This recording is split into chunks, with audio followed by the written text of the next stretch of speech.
Alright, ladies and gentlemen, welcome to the Southeast Asia Icon Series for Singapore. And of course, we are looking at the pre-season today. We'll talk a little bit more about what this pre-season thing really means. But in the meantime, I would just like to just have a grand introduction for my casters over here, Asrai.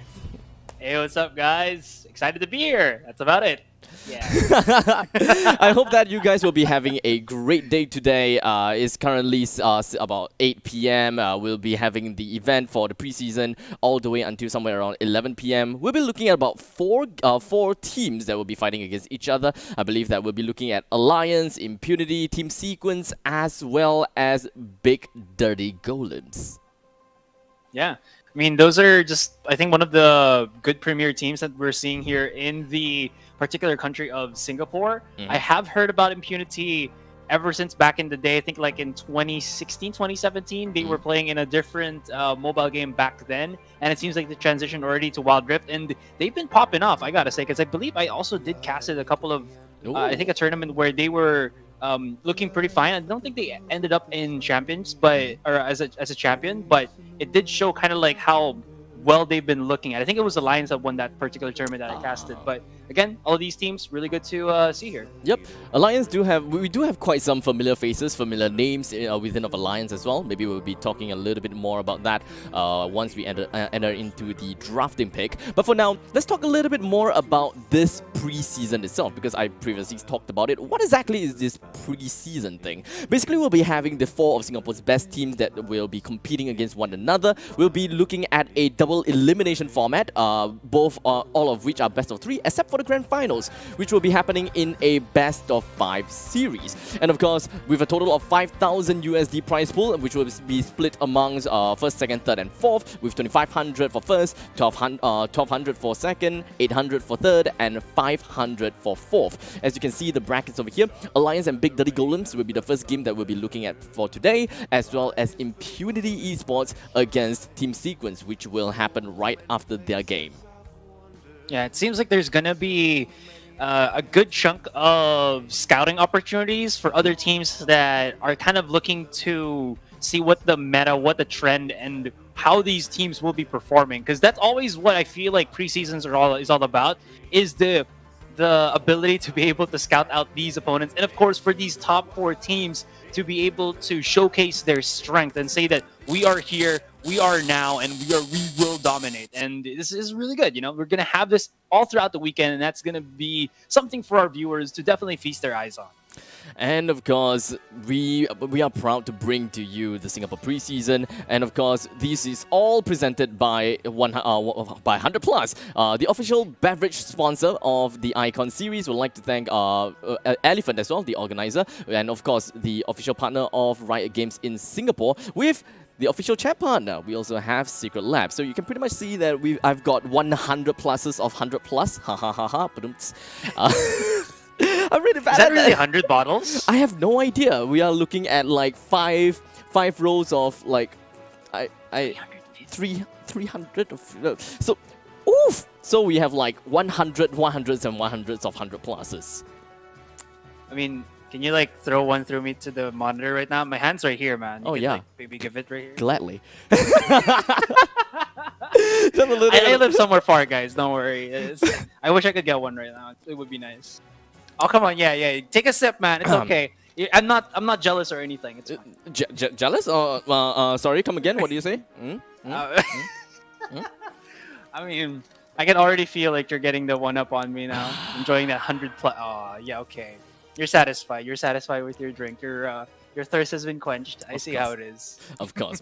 Because anything, when it comes to 100 plus, well, that is pretty much how you up your hydration game with 100 plus, right? Because, I mean, 100 plus just pretty much aids with a lot of like replenishing such as your lost fluid energy and electrolytes. Just pretty much combats the effect of dehydration, heat, and exertion, and of course enabling individuals to achieve peak performance in their daily active lifestyle, and that is the main reason you'll want to pick up 100 plus. It's great. It's carbonated, and of course, if you don't like carbonated, you can also get yourself some of the non-carbonated range of 100 plus, which is the 100 plus active. Really great, something that I'll always drink when after a quick workout, and that is exactly how you can get yourself into peak performance. And speaking of peak performances, you definitely want to get yourself sitting and sit down on a Secretlab chair as well, because this is exactly how you're supposed to get yourself some peak performance action while you're playing Wild Rift. Yeah, I've been rocking mine for I think almost a year now, and it's been really sturdy. And I'm really a power user because every single day I look in front of my PC or in front of my mobile device, let's say 2/3 of the day. So if a chair is not built well, it will break. I will sit on it nonstop and I will feel the difference. But this still feels like it was brand new from the moment that I got it. So pretty cool. It's pretty good. Exactly. And of course, this is, I mean, Secretlab is the top choice for Wild Rift Singapore esports. And may I mention that this is homegrown as well in locally in Singapore as well. So I hope that every single one of you guys is going to be looking forward to some of these Secretlab chairs. And of course, KDA, man, come on. How can you like... I one-upped you again for being able to sit on some League of Legends chairs as well. And I think that since we're talking about League of Legends chair, I think that we do have some really important things to talk about when it comes to League of Legends chairs. And that is going to be the summer season. Because like we talked about, this is the preseason after all. So we are just, kind of ramping up, showing the community, showing the esports scene, how it's like to have a Wild Rift esports. And once it is all ready, we'll be kicking start the summer season, which the registration will be starting on the Monday, March 29th. So you can go ahead and register, and you will be able to get home like a couple of cash prizes, which will still be under confirmation. And most importantly, Secretlab chairs. It all League of Legends designs. Yeah, it kind of comes full circle, right? You play League of Legends Wild Rift to get the prizes, and then you also get freebies, which is League of Legends gear, such as these beautiful Secretlab's chair. That's like going full circle, right? All League of Legends all day long, which is fantastic. So I don't think I heard you talk about when the registration starts, and that's going to be around March 29, if I'm not mistaken, starting this Monday. So guys, after this preseason, you've enjoyed, you had your bellies or your brains full with all of the plays that will be shown to us by the top 4 teams playing later tonight. You can add this one, or after that, just go pick up your phones, register, and set up your team, and maybe, just maybe, they're gonna be the ones to just pop off and go into the grand finals. And of course, well, I think one thing that we want to let everyone know as well is that there will be 2 rounds of open qualifiers that will be happening on the April of 24th to 25th and May 1st and 2nd. You guys will get a little bit more information about that, and also with quite a lot of blue modes that will be given away, like 2 million blue modes. Is that right? 2 million blue motes. Yeah. 400,000. So it's gonna be separated for each player. I mean, if you have like 2 million motes per player, that's gonna be insane. Because you only need 400,000. So Raya was like, we're gonna cut it for a little bit, right? At least for now, for the summer season. Each player will get 400,000 blue motes, and that is enough to buy each and every champion that is available right now in the champion roster here in Wild Rift. So at least, they're going to allow us to get everything that we need. You know how Wild Rift is, guys. If you're still starting into the game, you need as much blue motes as possible. And I think I'm hearing something from our production. They're kind of telling us something here, Abstract. Yep, I think that one of the main things that we're gonna know is that we will be jumping into game pretty soon, I suppose.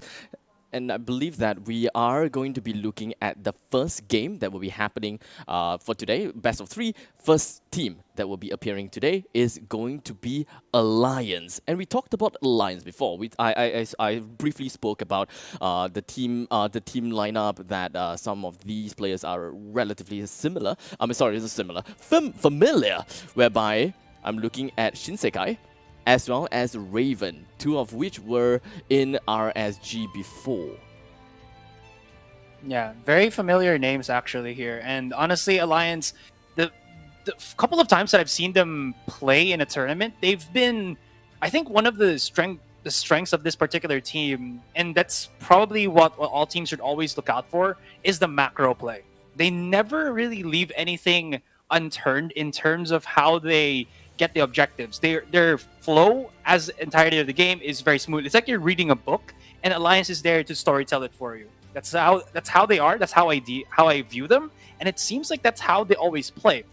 Now, what's going to be the case for their opponent, which is going to be BDG, is trying to disrupt that storytelling from Alliance, stop their momentum, because this team just does not let go of that advantage once they get it. We can pretty much be sure that Alliance is going to be one of everyone's favorites. But I believe that we should be putting some emphasis as well onto one of the dark horses for today, and that is going to be the team that you talked about, Big Dirty Golems. Because if you take a look at their team lineup, it does seem like we do have a single familiar face as well. HY Lim, an ex-Dota 2 pro player in Singapore. So I'm pretty sure that a lot of you, those people that played Dota, you guys definitely know who HY Lim is, HY. And of course, when it comes to the rest of their team, we do have Seram, we got Guvel, I Am Groot, as well as Fizzy Fish. So when it comes to these two teams, man, it's gonna be tough for me to even understand how the game is gonna be like. I wouldn't be surprised if we will be looking at a 2-1 game. So I would love to see how all these two teams will play, and of course, I would really love to understand a little bit more of their team introduction, as I believe that we do have a couple of videos for you guys to watch. So stay tuned. Let's roll the footage.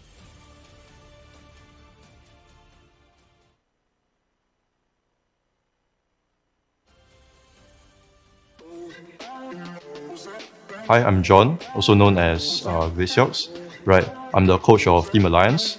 Hi, I'm SSK. I'm the team captain of Team Alliance. My name is Ken. You may know me as Raven in game. My role in Alliance is the marksman role. So how we are preparing for the tournament, I think every team would generally be the same, right? I wouldn't say that we have any particular cheese strat. Especially for me as a coach, I don't really like to rely on cheese strats.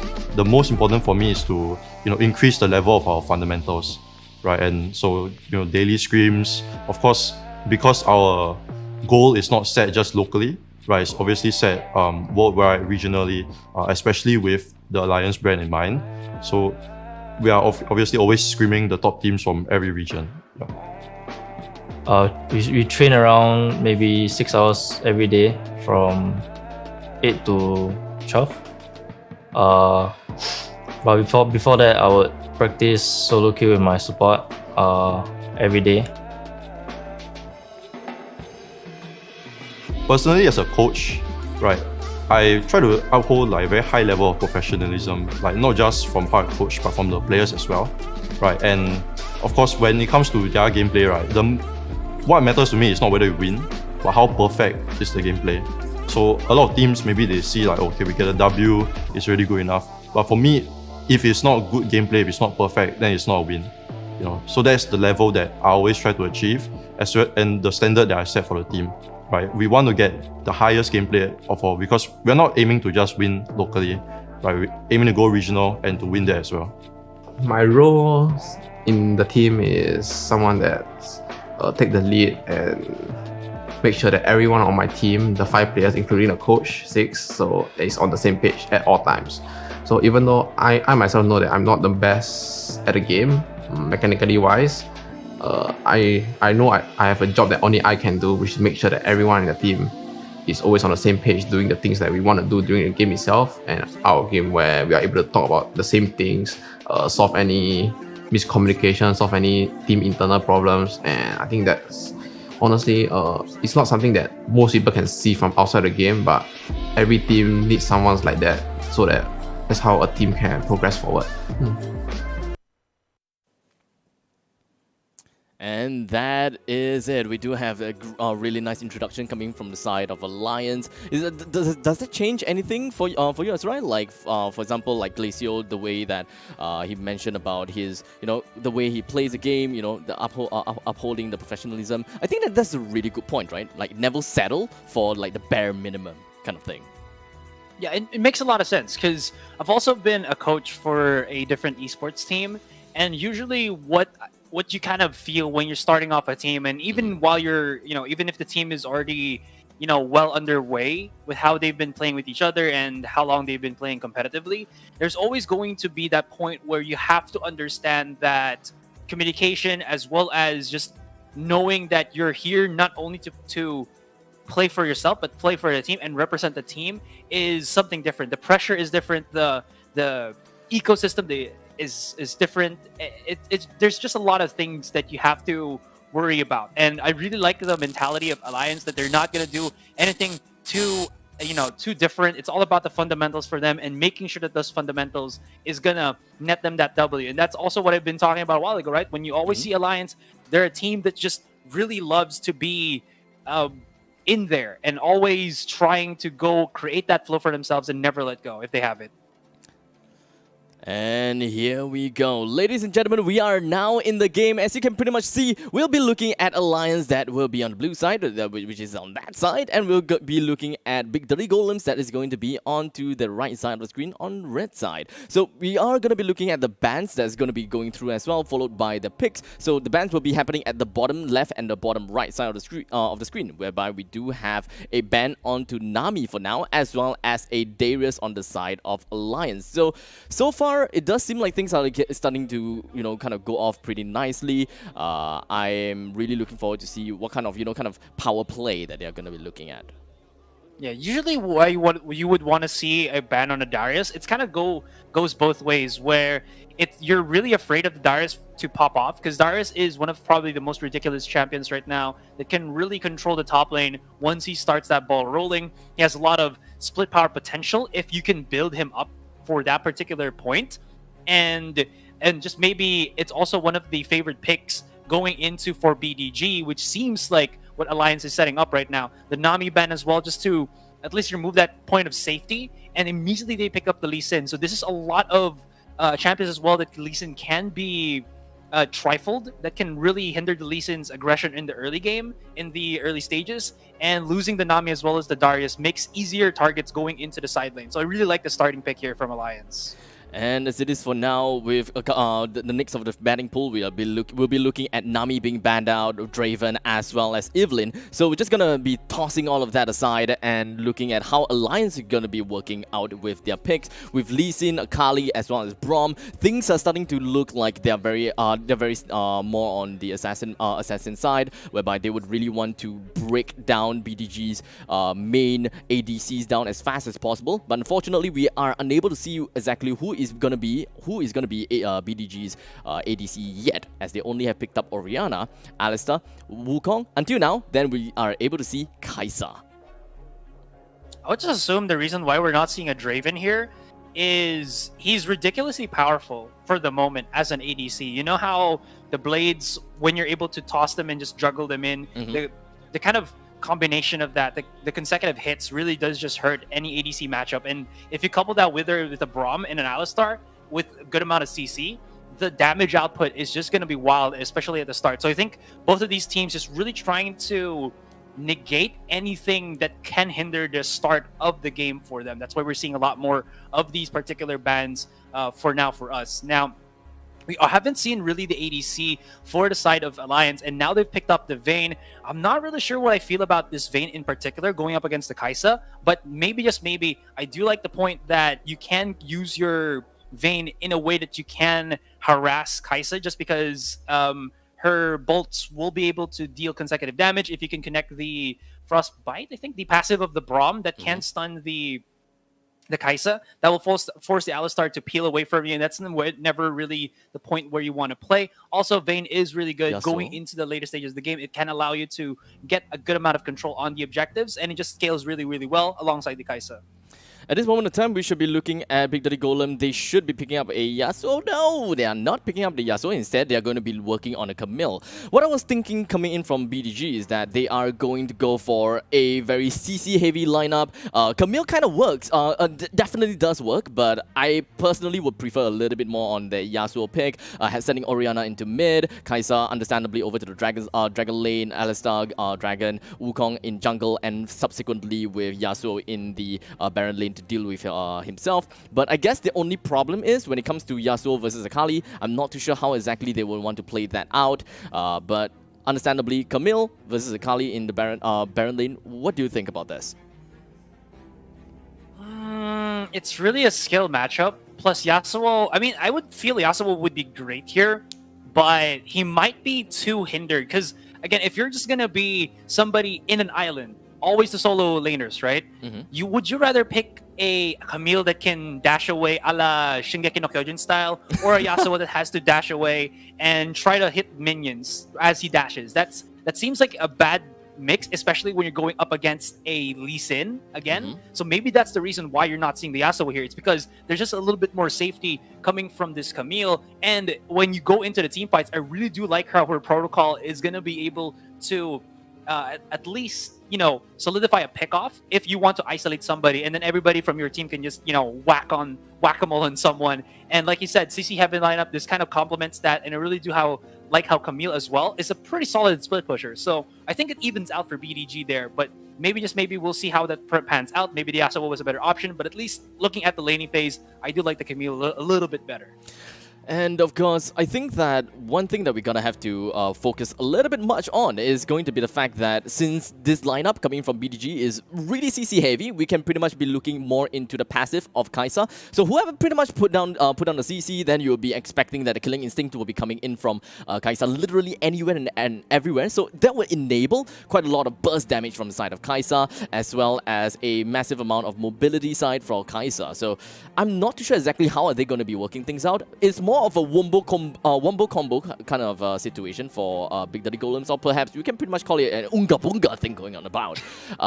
But for the side of Alliance, it does seem like they're more interested in more of a front to back kind of way, right? Because they do have Braum for the front lines. They will want to use Ahri for a little bit of that poke mechanism, just deal as much damage as possible, while Lee Sin as well as Akali just kind of pop in as soon as possible. But that is the main problem, right? Because of the fact that BDG, they are most likely going to be snowballing together. They will be kept up together most of the time, if not all the time. Probably 3-man roaming. Alistar, we've got Orianna as well as Wukong. There will be a really scary run. The three of them just together should be able to prove quite a bit of roaming potential. So as long as Alliance just kind of sucked into that small little black hole per se, I would say that it would be a really tough. It would be a really tough time for Alliance's Lee Sin or perhaps even Akali to catch up with Kai'Sa, because Kai'Sa is probably not anywhere in the team fight unless all the CCs are being tuned out.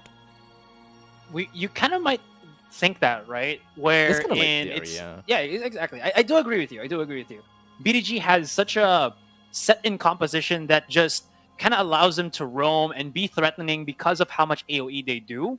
But there also is a point where I feel like they might lack some damage in that department. Because I know that, Wukong and Camille, they're really good in skirmishes and whatnot. But the longer the game goes, the longer the fight goes, if they can't really hit these wombo combos, if the composition of Alliance, which is actually really good, which is built for a lot of kiting as well as repositioning, just traverses that or is able to dodge that, they can just dip in and dip out of the fights extremely well. Because this is a composition for Alliance that doesn't rely on ultimates. Whereas if you look at BDG, they might really do much more of that, minus the Kai'Sa, minus the Alistar. But still, even then, they would really rely on what you said with the wombo combo, the ball delivery system, the shockwave to whoever the Orianna has her ball on. And this would probably put BDG in a point where we have to execute this properly, or else if we don't, they're just going to be able to run away, reset the fight. And you were talking about how there could be some issues for Akali if she's able to traverse, through all of that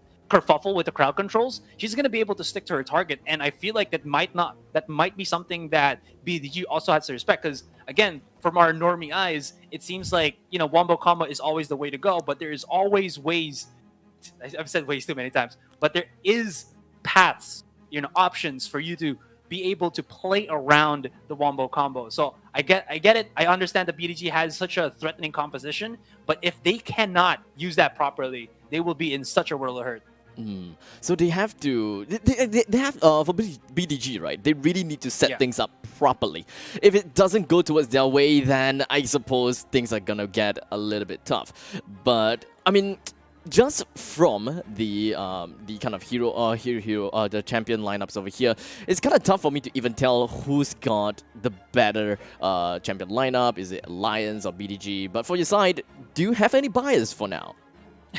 I like how you just call it bias. I mean, I would actually like the composition of Alliance a bit more here. Because I feel like there's a lot more power or a lot more kick in small fights for them, which allows them to also get objectives quite quickly.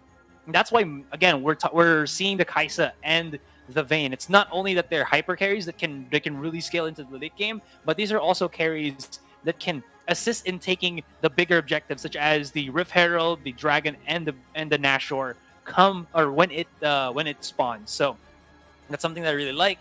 But for the moment, I really do like the composition of Alliance. It just gives them a lot of versatility.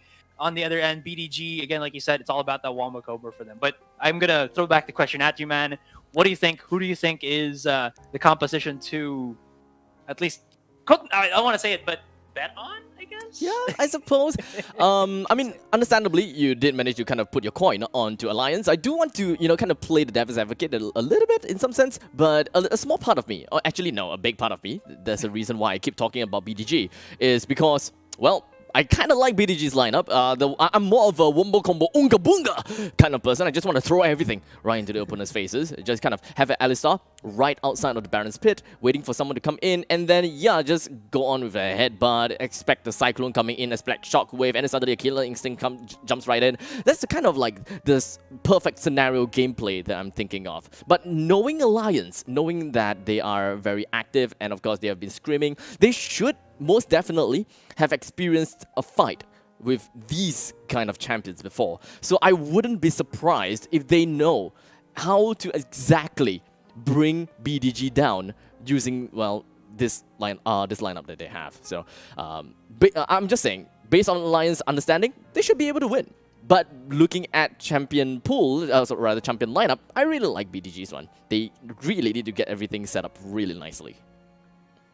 It's all gonna be, it's all gonna be down to the junglers, right? Shinsekai, he has a fan base all on his own because he's been so long in the scene, and we just know how his pedigree is as a player. So if he's able to start things off with the Lee Sin, counter jungle the Wukong, which I feel like the Wukong is a good clear in the jungle. But I feel like actually it depends who is actually their jungler going to be. I'm pretty sure it's going to be Hylim. But anyways, to just go back to what I was saying is if the Lee Sin has gone unchecked, that's when you have to fear for your life. Because again, the insect wombo setup is going to be ridiculous. It's something that will always be threatening, especially at the start when Lee Sin is king of the jungle. And let's see if the Wukong will be able to follow him around, because that's going to be the problem of somebody who's always going to go up against the Lee Sin, is you have to manage being able to take down camps and also protect your side lane or your lanes when the Lee Sin comes in, because I feel like Lee Sin has one of the fastest clears that we have right now in terms of the jungle role. And if you get outpaced and you can't really keep up, that's when it might start crumbling down for BDG. Well, we have saw the previous patch notes already, and of course you guys should probably know more about the patch notes. And one of the main important thing about the patch notes is the fact that we are going to be expecting that what's the thing called, during the timer, like anything that's below 3 minutes in, the outer turrets, they are going to have additional armor and magic resist in some sense to kind of counter against all of these lane swapping. And I honestly wouldn't be surprised if we will still be looking at a little bit of a lane swapping thing going on about here. I would believe that Braum as well as Ari, they would Braum as well as Vayne, they would want to find themselves fighting against Camille, which I think shouldn't be too much of a problem for Camille now that I think about it. It's kind of tough for me to even place that down, but I think that Akali is definitely a champion that BDG would want to look forward to when it comes to making sure that Akali doesn't get any kinds of farm. But BDG's roaming potential, despite the fact that Wukong doesn't really have very good CC's control or whatsoever, with the help of Alistar, just Alistar, Wukong, Orianna going on around, they should be able to kind of cripple Lee Sin just by a little bit if they just kind of try to go around stealing their reds or perhaps even their blues. Yeah, I see that. I definitely see that. Now, okay, thank you very much. Okay, I think we're about to go into the game as well. I've been pretty excited because like we're thinking about so many things here. We're kind of trying to, how to say this, interject? No. Inference, I believe, is the correct terminology for that.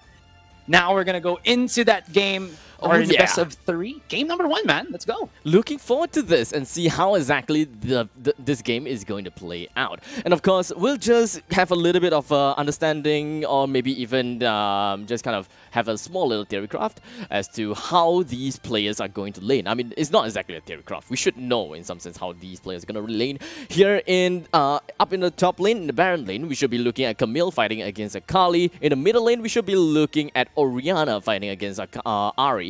And of course, down at the bottom, Dragon lane, it should be Vayne and Braum fighting against Kai'Sa and Alistar. But there could be a stronger possibility that we should be looking at more of a, in some sense, 1-2-1/1-3-1, because we can expect more roaming potential from both sides with the Lee Sin and Braum, as well as Big Daddy Golems with the Alistar, as well as the Wukong. Minions have spawned. Okay. I think we need to... Yeah, there it is. Just keep checking the sides here. Ward placement is always a must, especially in these high-tempo plays. Like you said, there is going to just be both of the teams just going to their standard lanes. We're not going to see the lane swaps just yet. And turret diving is fine, but I think the changes that you just said a while ago just stops the point of being able to harass somebody's turret after they die, after your take. So at least there is still some chance for the solo laners to get back into their lane and soak up a little bit more XP before they lose their turrets. So, you know, it's not as quickly snowbally as it was before. We're going to be looking at Alliance with a really early setup right on top of BDG. The concussive blows managed to land a really nice stun on top of Fizzy Fish. HP already down to less than 50% HP. Just can't play that risky anymore. The Winter's Bite lands on the I Am Groot, and it does seem like the final shot coming in from our Vayne manages to bring down Kai'Sa. A little bit too early from the side of Big Daddy Golems, but I believe that massive amount of aggression from Alliance is just a little bit too much for Big Daddy Golems to handle. And with that, another death down for the side of Alliance. I'm not too sure about that turret diving from the side of Alliance, but alas, 1-for-1. It does seem like the game is still too early for us to even say anything.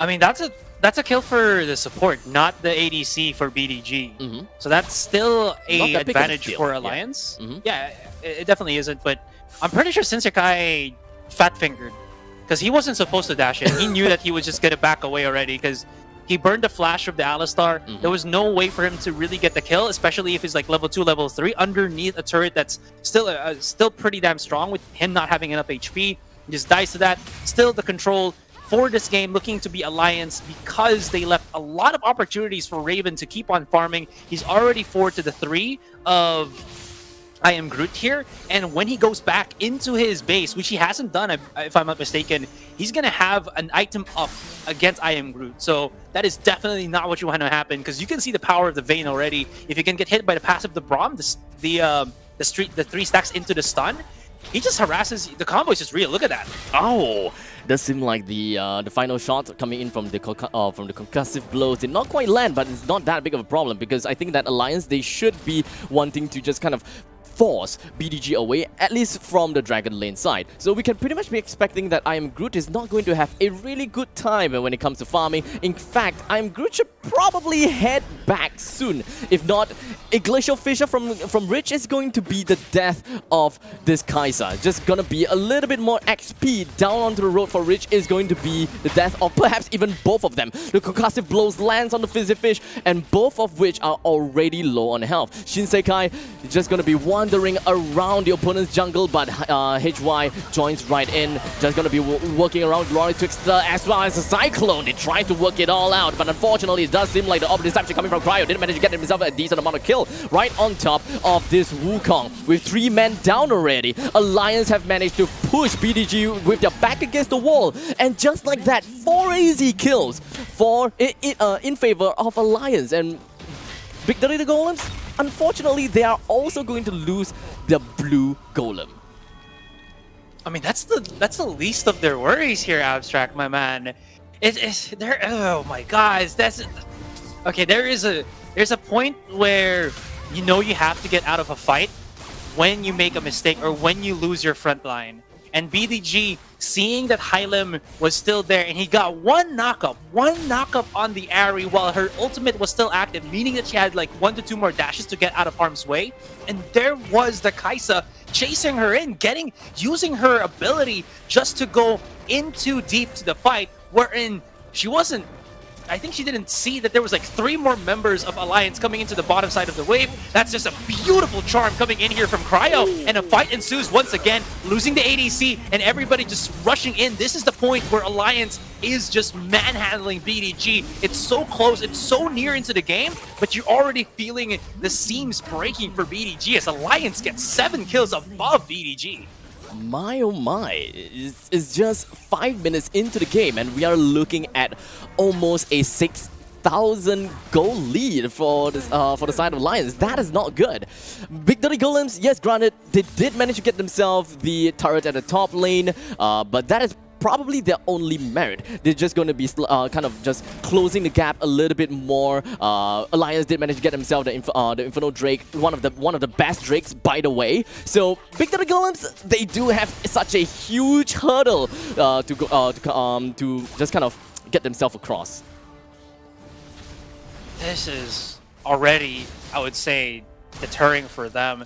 Probably one of the best ways for BDG to just play right now is to keep their jungle intact, but this is where they start to be a bit more afraid. If Hylim just does not do anything here, he's going to be in a really bad spot, although nice little dodge onto the charm. Cryo's not going to be able to capitalize, but they weren't even looking at Hylim. They were looking already to set their sights into the turret. It was the first blood of turrets for BDG, which was great, but they returned the favor in the blink of an eye as they rotated 4 of their members on the top side of the map here. Cryo spots at the 1, but doesn't really want to commit onto Hylim as he knows that there is going to be that invisibility up for the Wukong. Everybody else from BDG is playing alongside this map here, and we're going for the polar opposites. North Pole, South Pole. Seems like Sarah is going to commit his protocol there, and Cryo is just in a really bad situation. Might be able to get out of harm's way, and she was able to gulp the wild beans or the wild fruit and still keep herself alive. Is she going to be able to charm in Sarah back into the embracing hands of that turret? It's not going to happen, and the commitment comes out. I Am Groot finally getting the kill, but here comes the other members from Alliance going in for the punish. And the Glacial Fissure lands right on top of I Am Groot. There's no way that Groot is going to get himself away from all of that. And just like that, it is going to be a 1-4-2 trade, and Alliance should be able to get themselves with yet another turret, or perhaps go for the next objective. Since they have lost Camille, they have also lost Kai'Sa. It will take some time before they will be able to regroup themselves right on top of the Baron's Pit. So shouldn't be too much of an issue for Alliance to even pick up this objective over here. They should be able to get a free turret from this. Rift Herald probably in the middle, or most likely in the middle, right? So probably drop down the Rift Herald once the next Drakes comes up. So because that automatically puts a main priority onto defending the first tier turret. In the meantime, take a look at the bottom lane. It does seem like we do have a little bit of the 5-point strike coming in from the side of Kai'Sa. Tries to activate and tries to just kind of initiate on the side of this Alistar, but all by herself. There is no way that she could even get herself out of that obstacle until now, because the rest of the Alliance, they are slowly creeping their way into the jungles of BDG and almost instantaneously melted that Wukong down, and they are not gonna give Groot any chance to run away as the charm connects right on top of Kai'Sa again. They overstay their welcome in their own jungle. Where's the justice in that for BDG here? I do like how they're able to punish the overcommitments of Alliance, but after these small types of victories, they're not able to react quickly enough to the aggressive positioning of Alliance around their map, like so, and they're getting very much punished for it. They're getting these kills, but they're kind of trading it for even more deaths on their end, because they get 1 kill, but they lose 3 of their members after like 20 seconds of them, you know, just what do you say about how do you say this? Enjoying the merits of their small victory there, and Alliance just capitalizes on it. They're, like I said, their composition is so quick in being able to rotate around the map that they're using that to keep BDG always on their toes.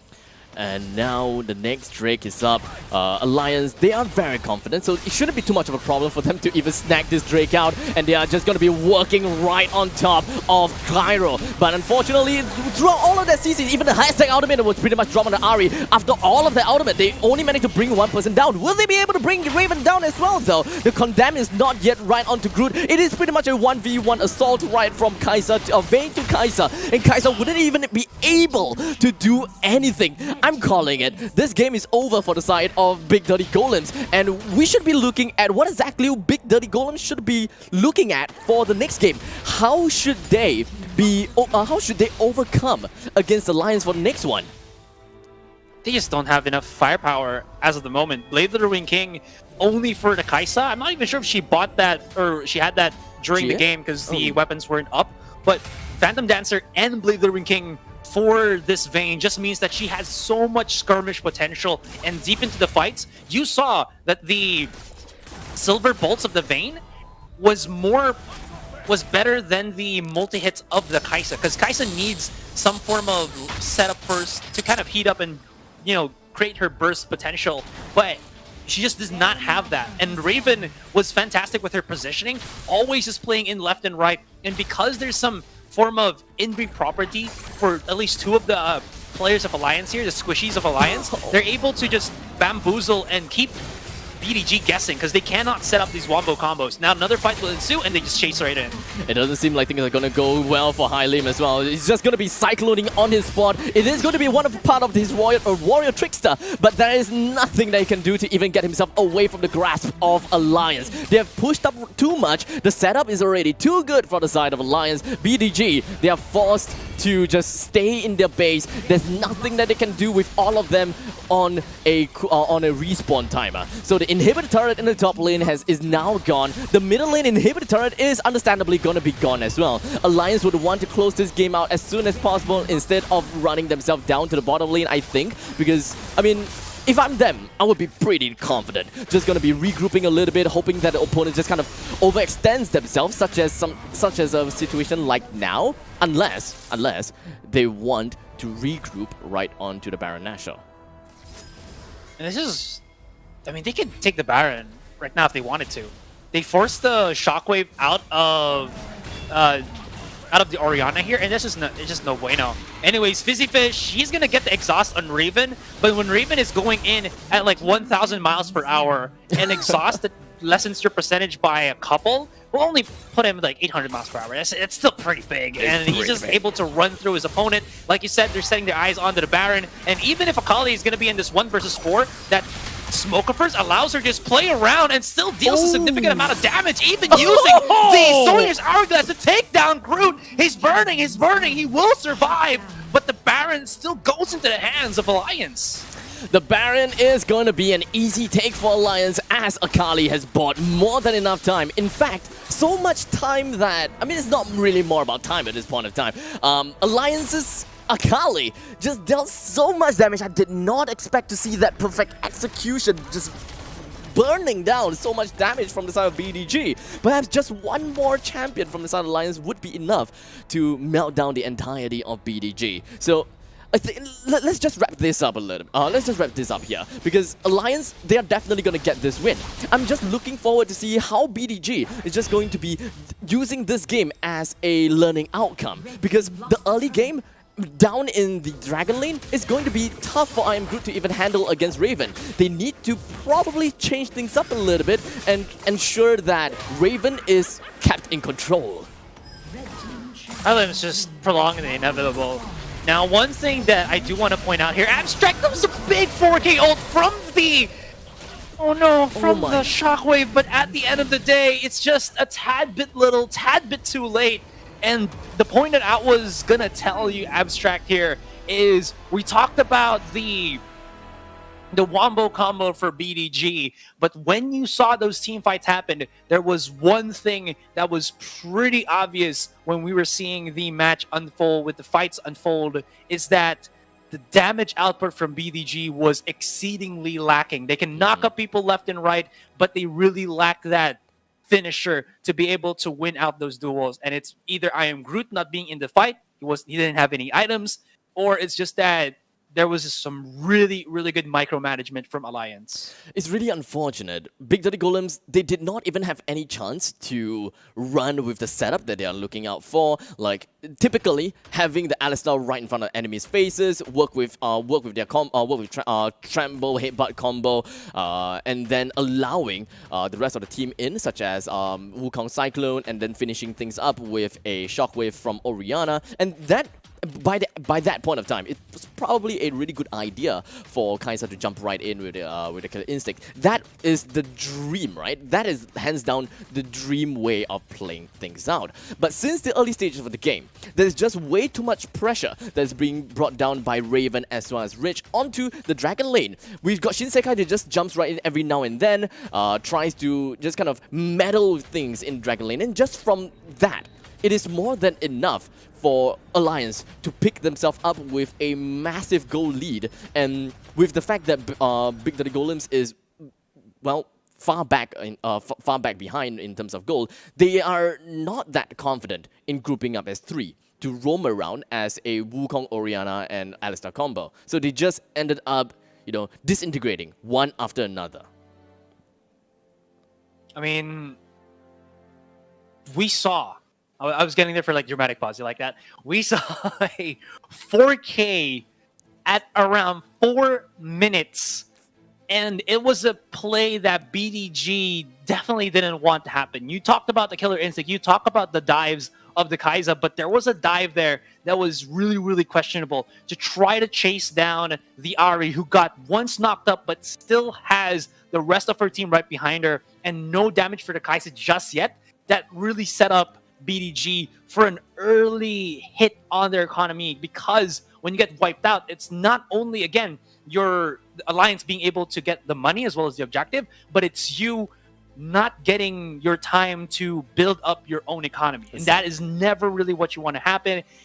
We didn't see the point where the Kai'Sa grew into, the Ultra Instinct Kai'Sa, and it was really a hamper for BDG because they needed something in terms of the damage output, because they can really hit the marks with their ultimates, but they just lack that damage at game number 1. And now we're only in the best of 3 series. We finished that game less than 10 minutes, and we're already looking at second game here. So there has to be some adjustment. We saw that there was a lot of emphasis for Alliance here to just find picks that were really dominant in the lanes and were really dominant with rotations. So we need to see something like that from BDG as well.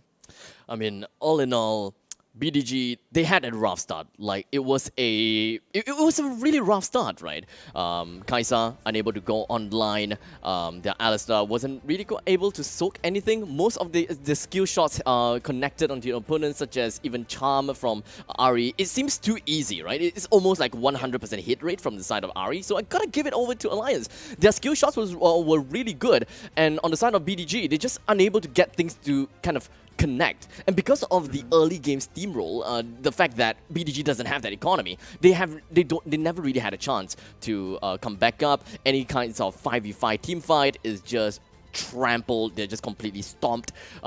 It's all because of the fact that they have a lack of experience, the lack of gold, and thus the lack of, well, power.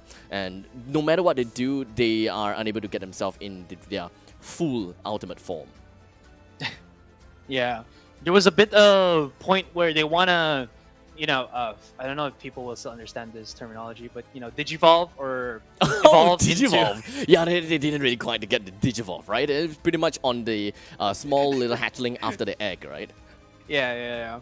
I mean, there's a new version of Digimon out. It's like the refresh, so they can, the younger audience. Anyways, going back to what you were saying, I was going off track there for a little bit, guys. There is that point where BDG really was weak in that sense. They just didn't really have that damage output.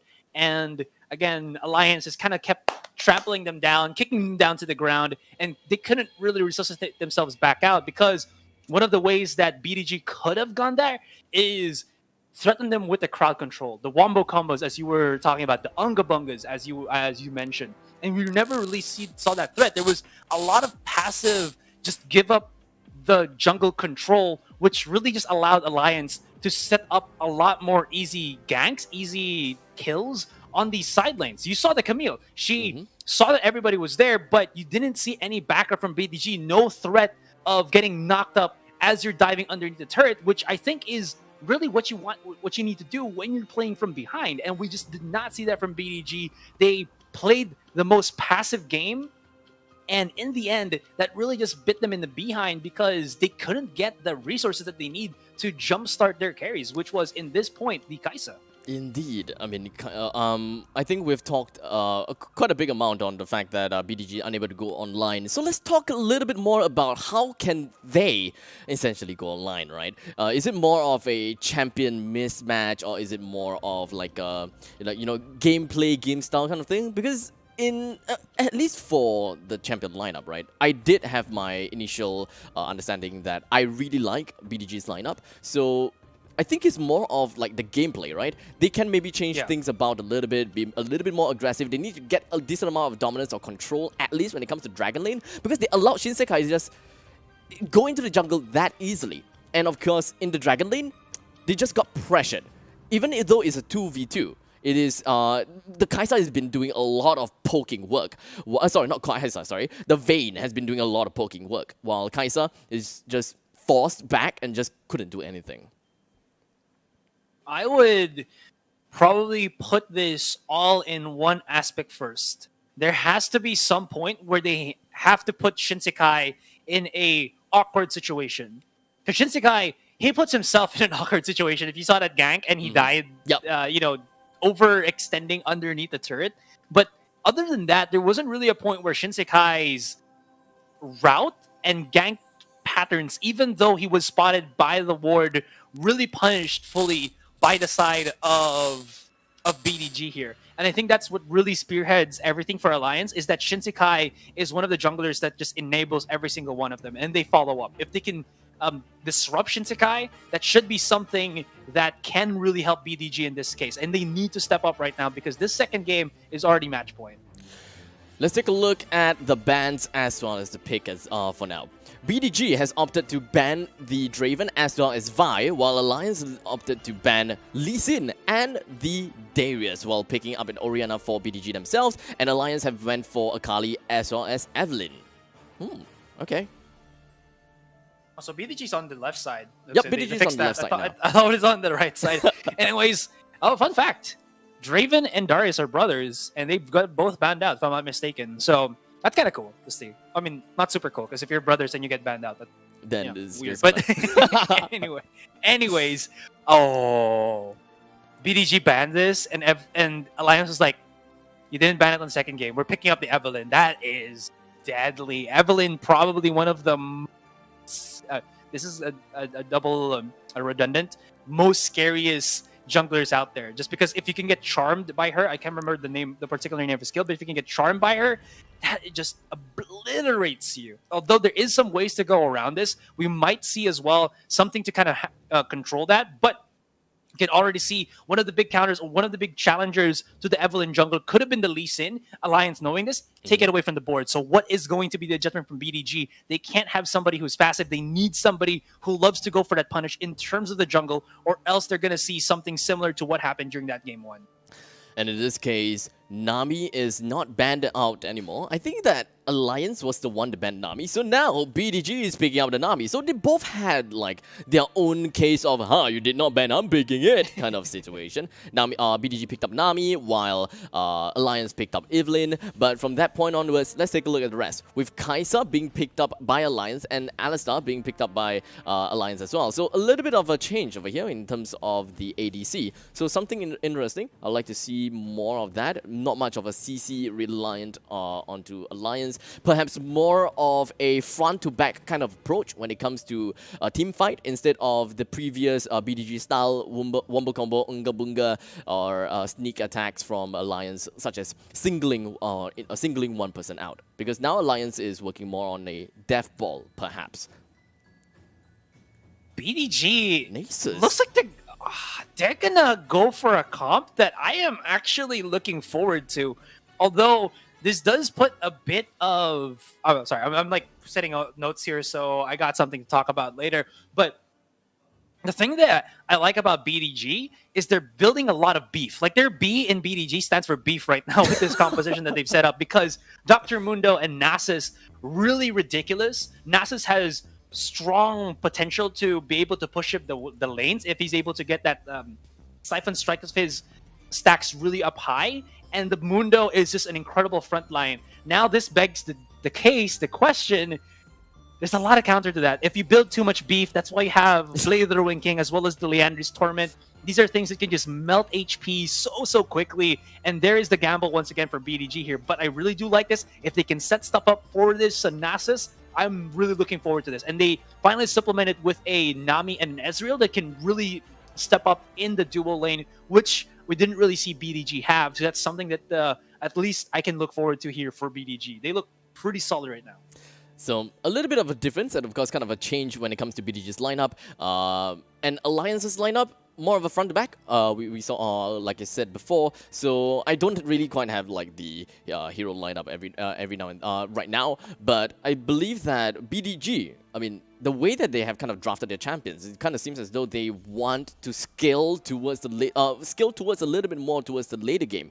Understandably, when we are talking about Nasus, you always want to scale back to the later games. Extremely tanky, deals a decent amount of damage as well. We're looking at Azrael on that fact as well. Dr. Mundo, more of a bruiser, and of course, a decent front line.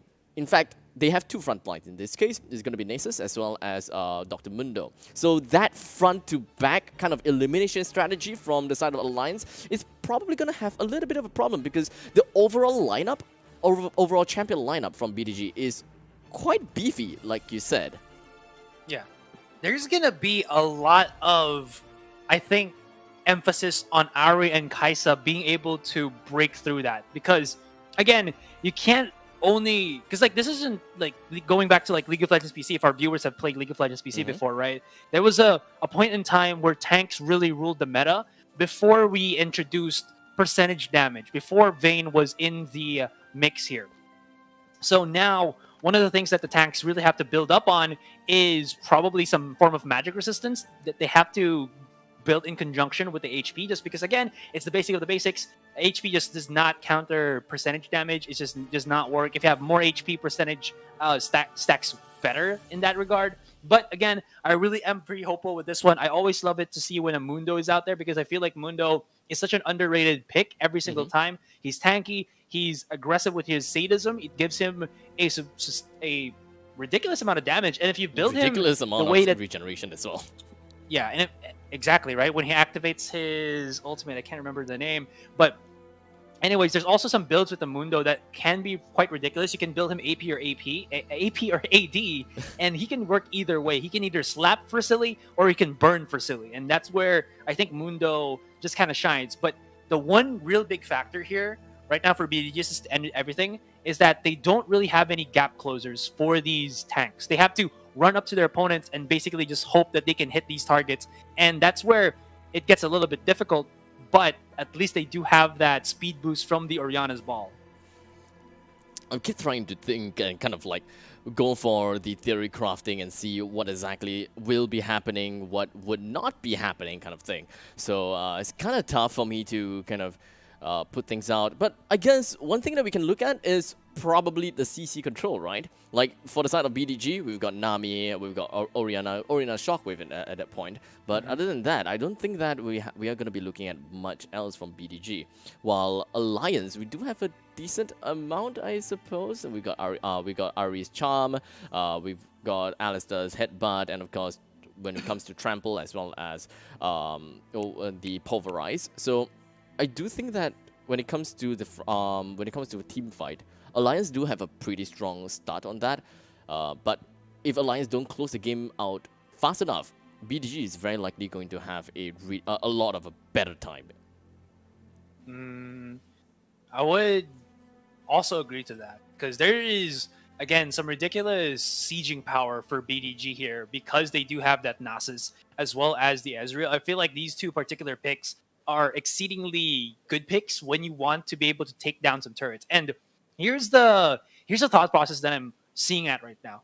Considering what we saw from game number 1, there's a lot of aggression, a lot of chase down play, or how do I say this? Like movements that we saw mostly from from Alliance. Shinsekai, right? Yeah, from Shinsekai, exactly. So the thing for BDG that I like here is that they have a lot more mobility in their backline than they did in the previous one. Yes, you have Kai'Sa that can just, give a little bit of movement speed burst as well as her ultimate to reposition, but that's ultimate that you have to reposition near your teammate. Now having the Ezreal with your Arcane Shift, you're able to get out of harm's way, let your tank soak up the damage, let them be in the middle of the line, and then somewhere in between you is also the Orianna can supplement the tanks as well as you, and that gives a lot more flexibility for BDG once the fights happen. Because honestly, that last game that we saw, a lot of the fights really wasn't going BDG's way, because you saw that they were struggling to kind of position themselves well when they wanted to set up for that wombo combo like you were talking about. Now here, there's always going to be a threat of a slight wombo combo or a slight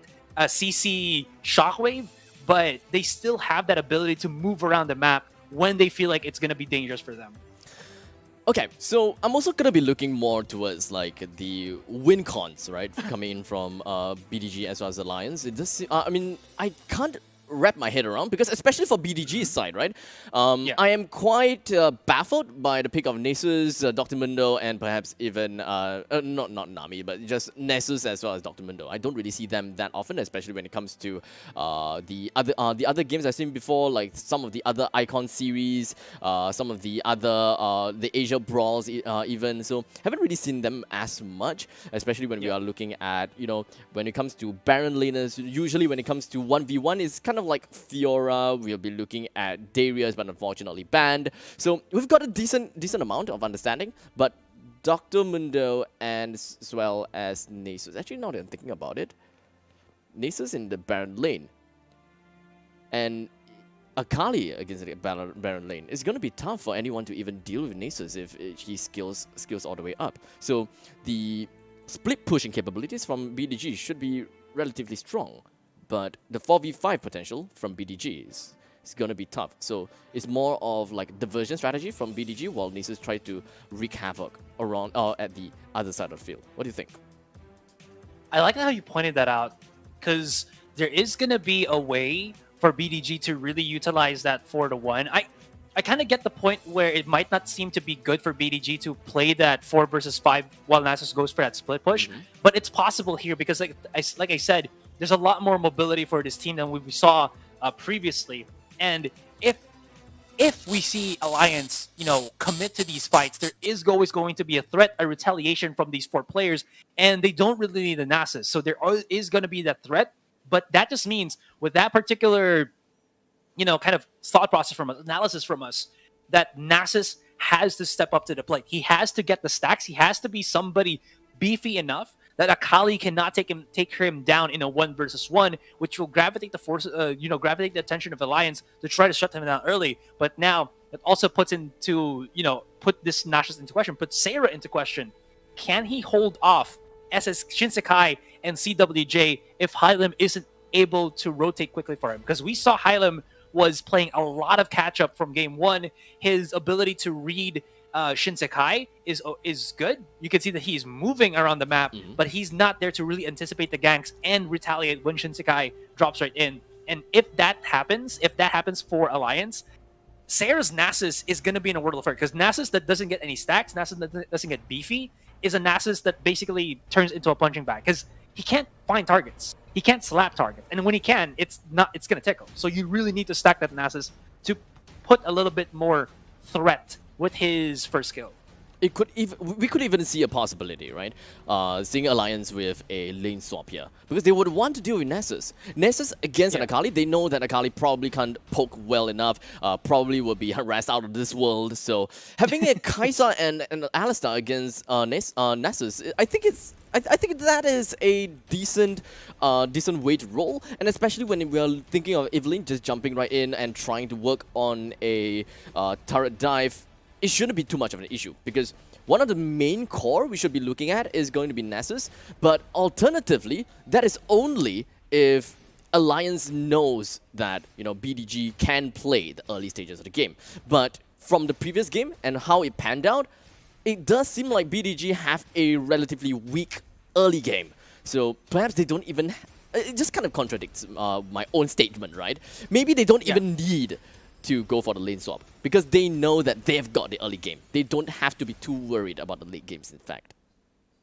Yeah, well, it's always going to be the difficult thing when you're going to be playing something that's more of, how do you say this, like a time capsule. Yep. Right? That's basically what the Nasus is. You have to put him in the hyperbolic time chamber and let him train a little bit, get him out, and then start fighting Cell.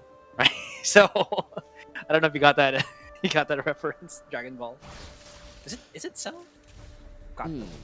Maybe it's Majin Buu. Anyways, it just means that there has to be some point that the Nasus builds up. That's about it. If you can't build up, this Nasus is going to be a liability more than it is a reliable source of threat for BDG. Well, we'll see how that is going to work out. At this moment of time, we're going to be looking at Nasus going to be fighting against Akali in the Baron lane up top. And while in the middle lane, we should be looking at the Orianna fighting against Akali. And down in the bottom lane, we'll be looking at the Dragon lane. It is going to be Nami as well as the Azrael fighting against the Kai'Sa as well as the Alistar. But understandably so, you know, Alliance... They love to put down great aggression, looking at that headbutt as well as the pulverize. It threw Fizzy right into the air, and HY immediately rotated over to the middle lane and got themselves a kill round to Cryo. Now that is definitely something that we did not expect, with BDG getting themselves that first blood. That early game statement that I talked about before, it does seem like it is in some sense in the bag already. If you can hit those tosses from the Mundo, that does put a bit of slow, and of course, you know, Ari not being to the point where she can use her ultimate. Oh my gosh, Hylim! One more hit! Oh, okay. He knows the timing. He knows the timing. We're the ones who's like freaking out, but there is passive regeneration on Mundo. He has big HP. He can always just back away if ever. He's pretty tanky. It's fine, guys. It's fine. You know, calm your tatas. We're good. Well, it is pretty much 2 minutes in. 1 more minute until the physical and magical resist coming in from the first tier turret is just pretty much removed. By then, we should be expecting a little bit more of the movements from Alliance, because the way that they have been working out right now is that Evelyn tried to go down to the Dragon lane and tried to harass a little bit on Fizzyfish as well as I'm Groot, but it did not quite work out that well. In the meantime, it does seem like we do have a decent amount of CCs around the Fizzyfish, and we got a flash coming in right from the Evelyn, trying to get himself the kill onto everyone in the Dragon lane. Managed to, by the way, with both the Azrael and Nami down. That is going to open up a little bit more time to farm on the side of Raven. Not only that, Raven got double buff.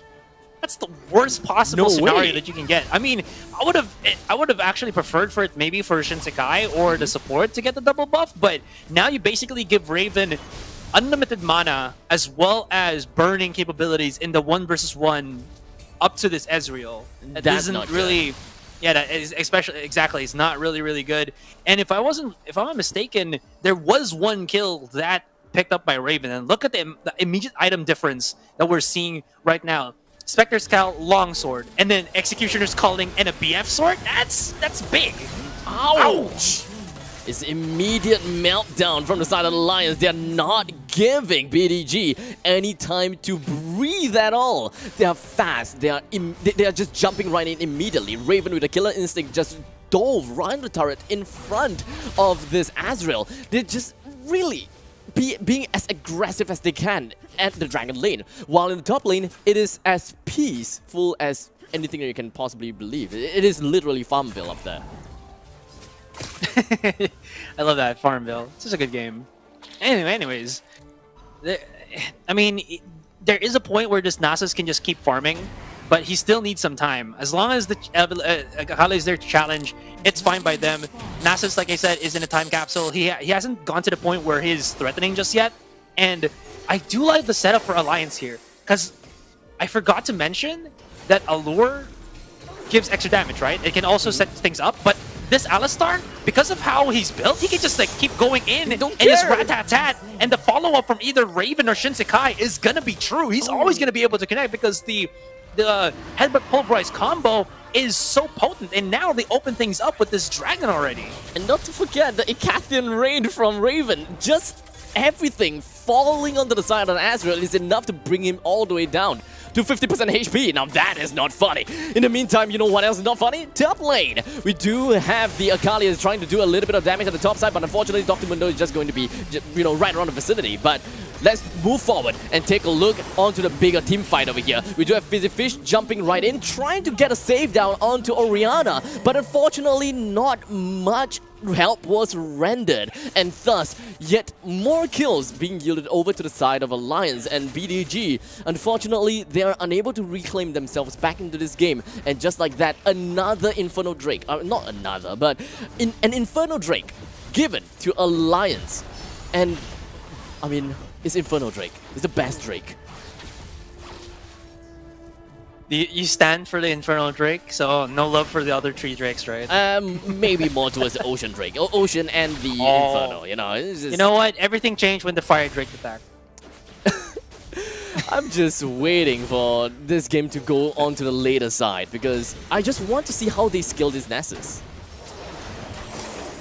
I mean, even if they can scale the Nasus, there is some real threat happening on the side of Alliance here, or on Alliance here. And CWJ, if he gets out of this one, he is just a smooth criminal, able to get out of harm's way. It's Cryo body blocks every single damage that could have taken out his comrade, and now Shinsekai is back into the fray.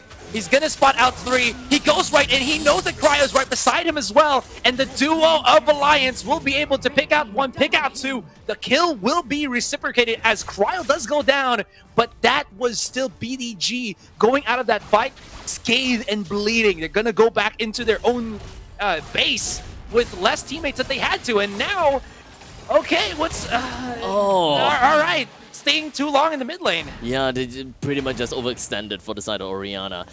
She really wanted some farm, but in fact, that farm just lost them the inhibitor turret, the first tier turret in the middle lane. And just like that, first tier turret down, it is going to open all sorts of avenue for Alliance to go for more of the invades onto the opponent's jungle. So most, if not all, of the jungle territory of BDG side is now unsafe territory. They have to pretty much stick to themselves as much as possible, or perhaps even force someone in the mid lane and just kind of stay there. Just hope and push everyone else away, or else losing that control in the middle is bad enough. Top lane first turret is down as well. Bottom lane turret is probably going to go down, so we're going to be looking at 2v2. I am Groot's HP just going all the way down low. The perfect execution coming from the side of CWJ. Just deals way too much damage as he connects right on top to almost every single one of the players down in the Dragon lane. And it does seem like Dr. Mundo as well as Orianna is in for the party. They are not going to be backing down just yet. It does seem like we do have the Burning Agony coming from the side of Hylian, just activated for a short amount of time, but realized that, hey, I don't have health, I can't go in like that.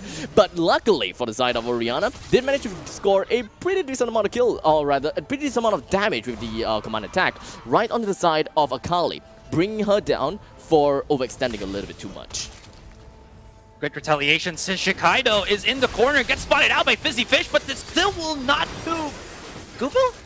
Get out of harm's way? That is perfect. If they get the kill, give it to the Ezreal. That is just a big start difference. Anyways, no way! The blast zone! It delivers the final bro to Raven, and Raven doesn't get the aggro on the turn. It's gonna be on the Easy Alistar. fish. He can get a triple kill here Gets without it. breaking a sweat, and that is perfect from Alliance. They overstayed their welcome. Actually, no, they didn't. They just capitalized on the misposition of Shinsekai. Now in a 2 versus 2, Raven, he's gotta be careful. I don't think that he's gonna be too afraid about whoever is gonna be on Dragon Lane. Or maybe, you know, just throw down a little bit of respect, right? I'm not too sure. Take a look at the amount of damage. The charm lands and connects onto Nessus, while Cryo just jumps right in almost instantaneously. They're not gonna give BDG any time to react because of the Spirit Rush coming from the side of Cryo. Jumps right in. Another charm lands on the Fizzy Fish, and here we go. A little bit of a headbutt lands right on top of Tessera. On the Fizzy Fish. 2 men down for the side of BDG now, and even with the Burning Agony from HY Lim, is not going to be dealing enough damage onto the side of Alliance, and just like that, everyone else from BDG is melted down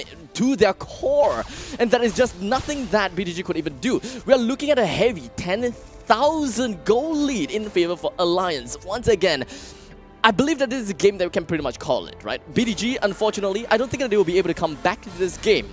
And what they should be looking out for is how are they supposed to be playing into the next game against the winners, against the losers of Impunity versus Team Sequence. There is, my man, Abstract, there is a 6,000, twice the net worth of Raven. Right? I Am Groot is 6,000 net worth right now. Raven is 12,000. He has 3 items completed, while I Am Groot is still struggling to finish his Trinity Force. And when you're in that point of not having proper items, you get devoured by Cryo! I mean, Cryo's still gonna be able to get out. There is gonna be I Am Groot surviving, but at the end of the day, that is a Baron Nashor for the rest of Alliance. Well, the good thing is BDG is having a steady run back. No, please do not go for this fight. It does seem like they slowed down their path just by a little bit. That allowed the Alliance to kind of connect in with a little bit of a headbutt. And just like that, Evelyn managed to execute Fizzy Fish as well as, I Am Groot just went down as well. So just 2% down like that in this very scuffed fight. BDG, they have to fall back instead of trying to exert more control over to the side of Alliance, because we all know for sure the Baron Nashor is down. They managed to get themselves Baron Nashor. Why are they fighting this fight? I'm not too sure. Nessus just trying to do absolutely everything just to bring down that Ahri. Managed to, yes, but at what cost? There's no damage for Sarah. His siphoning strikes are basically Tegos. This is what I'm talking about. The tanks don't really have any form of gap close. They have to basically run up to their opponents, and even though they go through that, they basically have to walk through meat grinders. And by meat grinders, I mean every single damaging ability of Alliance before they can reach their target, and even then, they aren't really sure for a kill. CWJ biting off a bit more than he can chew will get punished here, though. That gives some breathing space for Alliance, but the threat is always there. Shinsekai was almost going to shut down I Am Group. Thankfully enough, he has his own flash, but Rich is a support. Rich is a support, but he is building hard damage. Look at that, Dead Man's Blade, Luden's Echo, as well as the, the blue sword, I forgot, the one for the Iceborne Gauntlets, the Sheen, there we go. That means that every time he uses an ability, his punch gives a good enough damage that it even gets a kill on I Am Groot. My oh my, things are going out of control. It is going to be 1v2 at this point of time. This Raven just jumps right in, had no care in the world. Even Shinsekai, even worse, he doesn't really care anything at all. He goes down to the hands of Nami after receiving quite a decent amount of damage coming from the side of the inhibitor turret. Could have just ended at the top lane, but you know, they don't really care at this point of time. The amount of goal lead is just so huge that I think that even if they kind of lose themselves and they just kind of die 5 times in a row, it would not give BDG any edge back into the game. That's a scary thing. That's very scary. I love how Alliance has built their comp, though. Like, right now, since we can always just go for team fights left, right, and center, Rich can just keep building the... Oh my... He's so damage! He doesn't even need Cryo! He can melt opponents by himself, and when an Alistar builds up like this, you know And when he actually can deal damage to you, you know that you're in a world of hurt. You're just in a bad spot. The charm from the Ari into her Illusory Orb just deals so much freaking damage, and Shinsekai is about to maybe beat Hylim. No, not gonna happen. But anyways, the threat on the Alistar, and he's not even done. He's just like roaming around, basically bodyguarding, playing bouncer for Alliance, and Alliance just is swimming in the glory. This is just the tip of the iceberg. His economy is equivalent to Dr. Mundo, and of course above that that any members in the side of BDG. So just from Alistar alone is enough to bring down literally anyone while still being tanky enough. So it shouldn't be too much of a problem for Alistar to even hold down this lane all by himself, while the rest of the members from Alliance heads over to the Baron and gets it all down. Easy kill for the side of Alliance. And from this point of time, is it possible for Rich to even survive in this 1v5 assault at this point of time? It does seem like we did manage to see Aurelian. The Pulverize sends Dr. Mundo up into the air, and Rich is still alive. We're looking at Sarah completely being scouted and of course being tailed by Shinsekai completely within the base. There's no way they could even get himself out of there. Oh, the Void Seeker seeks out the death and the darkness and allow them to get themselves yet another win. Another kill, like literally everything down into the bag. And Alliance easily claims themselves this win against BDG with a score of 2-0. There is what we always call the win condition. Alliance knew what there was, they also knew what BDG was, and all they had to do was juggle both. Be able to, check off the marks that they need to have an easy game, as well as deny Alliance deny BDG what they needed to do to win that game. And that sounds so simple, but how Alliance did it was just fantastic. SSK always pressuring, the duo lane where the Ezreal was, because he knew that he can always just allow Sarah to be by his lonesome, and Sarah wasn't even building for lots of damage with his Q. He was building a lot more damage with his third skill, which was the AoE. And with that means that his ability to skirmish just goes down even further. And he can't really connect anything with that third skill of his. He can maybe hit one or two, but they can always just reposition because of the mobility here for Alliance. And building this high into AP was definitely a cheese build. I would say, at least. It felt like a cheese build because it didn't really show up once the fights really started, and the only one who performed for BDG was Hylim, and that's because Hylim just survived the longest and could deal damage the longest. Well, he is the tankiest, he is the beefiest one of them all, despite having a kit that deteriorates his own health. I mean, sadism is definitely one thing that you can rely on, a great amount of health regeneration, but regardless of all that fact, they still need to be as aggressive as possible. They still need to put down the world of pain onto the side of Alliance. Granted, yes, they did manage to get themselves the first kill in the middle lane against Ahri. It started off really well to the side of BDG, not gonna lie, but from that point on, Shinsekai just started to roam around downtown. That is free real estate for Shinsekai. Just constantly heading down to the bottom lane, constantly harassing Azrael, constantly getting a kill onto Nami as well. The bottom lane essentially didn't quite stand a chance, right? There's just way too much damage that is being poked down by Kaisa. Shinsekai just jumping right in. Every now and then, Ahri joins in the fray, especially with Spirit Rush as well as Charm. There's absolutely nothing that the opponents could do. In fact, BDG, they didn't group up as much as I hoped to. It was just Dr. Mundo moving around middle, top, bottom, and then scatter kind of thing. Hylim, he really needed to keep up the pace with Shinsekai. Because one of the easiest ways that you can stop your duo lane from, being harassed by your opponents is to counter the gang.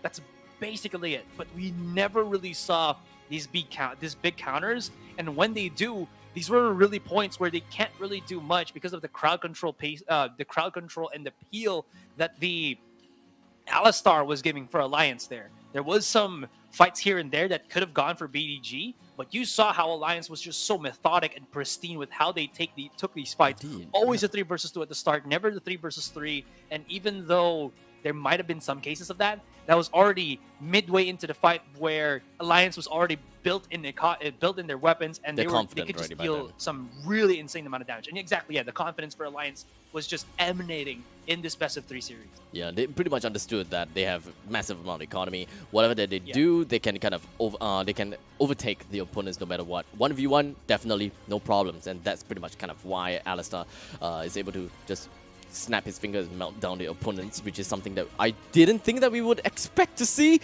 but alas, we did. It was a great game between BDG as well as Alliance. Gotta give it over to them, but all in all, congratulations over to Alliance. They will be moving up a bracket, and they'll be fighting against the winners of Impunity Esports versus Team Sequence, while Big Dirty Golems will be moving down to the bottom part of this double elimination bracket, fighting against whoever loses in the brackets against between Impunity Esports versus Team Sequence.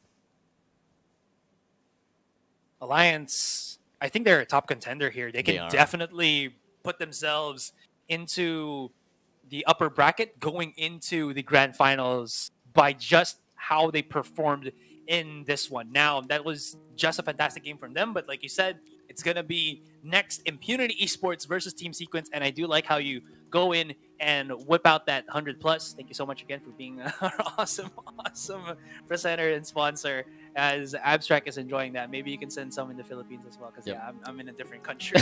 I'm pretty much finished with the 100+. I mean, you have like 350 bottles right beside you. I mean, I'm probably just gonna whip myself up with another one. I mean, why not, right? Oh, I'm finishing one. The next game, I'm just gonna finish another one. Thank you so much to 100+, of course, the official beverage sponsor for the Icon series, and of course organized by Elephant, the official partner of Riot Games in Singapore, and of course, what can I say? Secretlab, our official chair partner as well.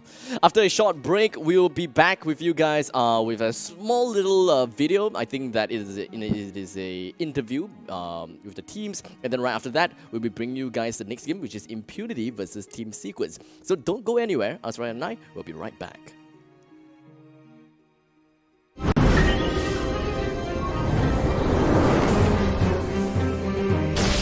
Come on, you!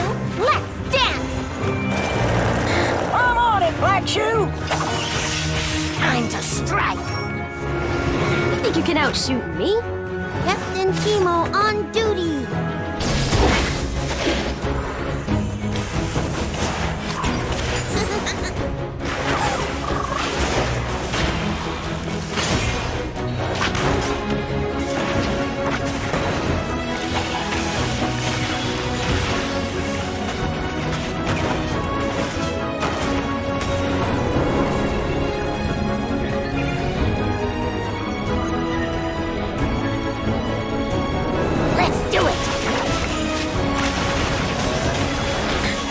Sierra at 12 o'clock!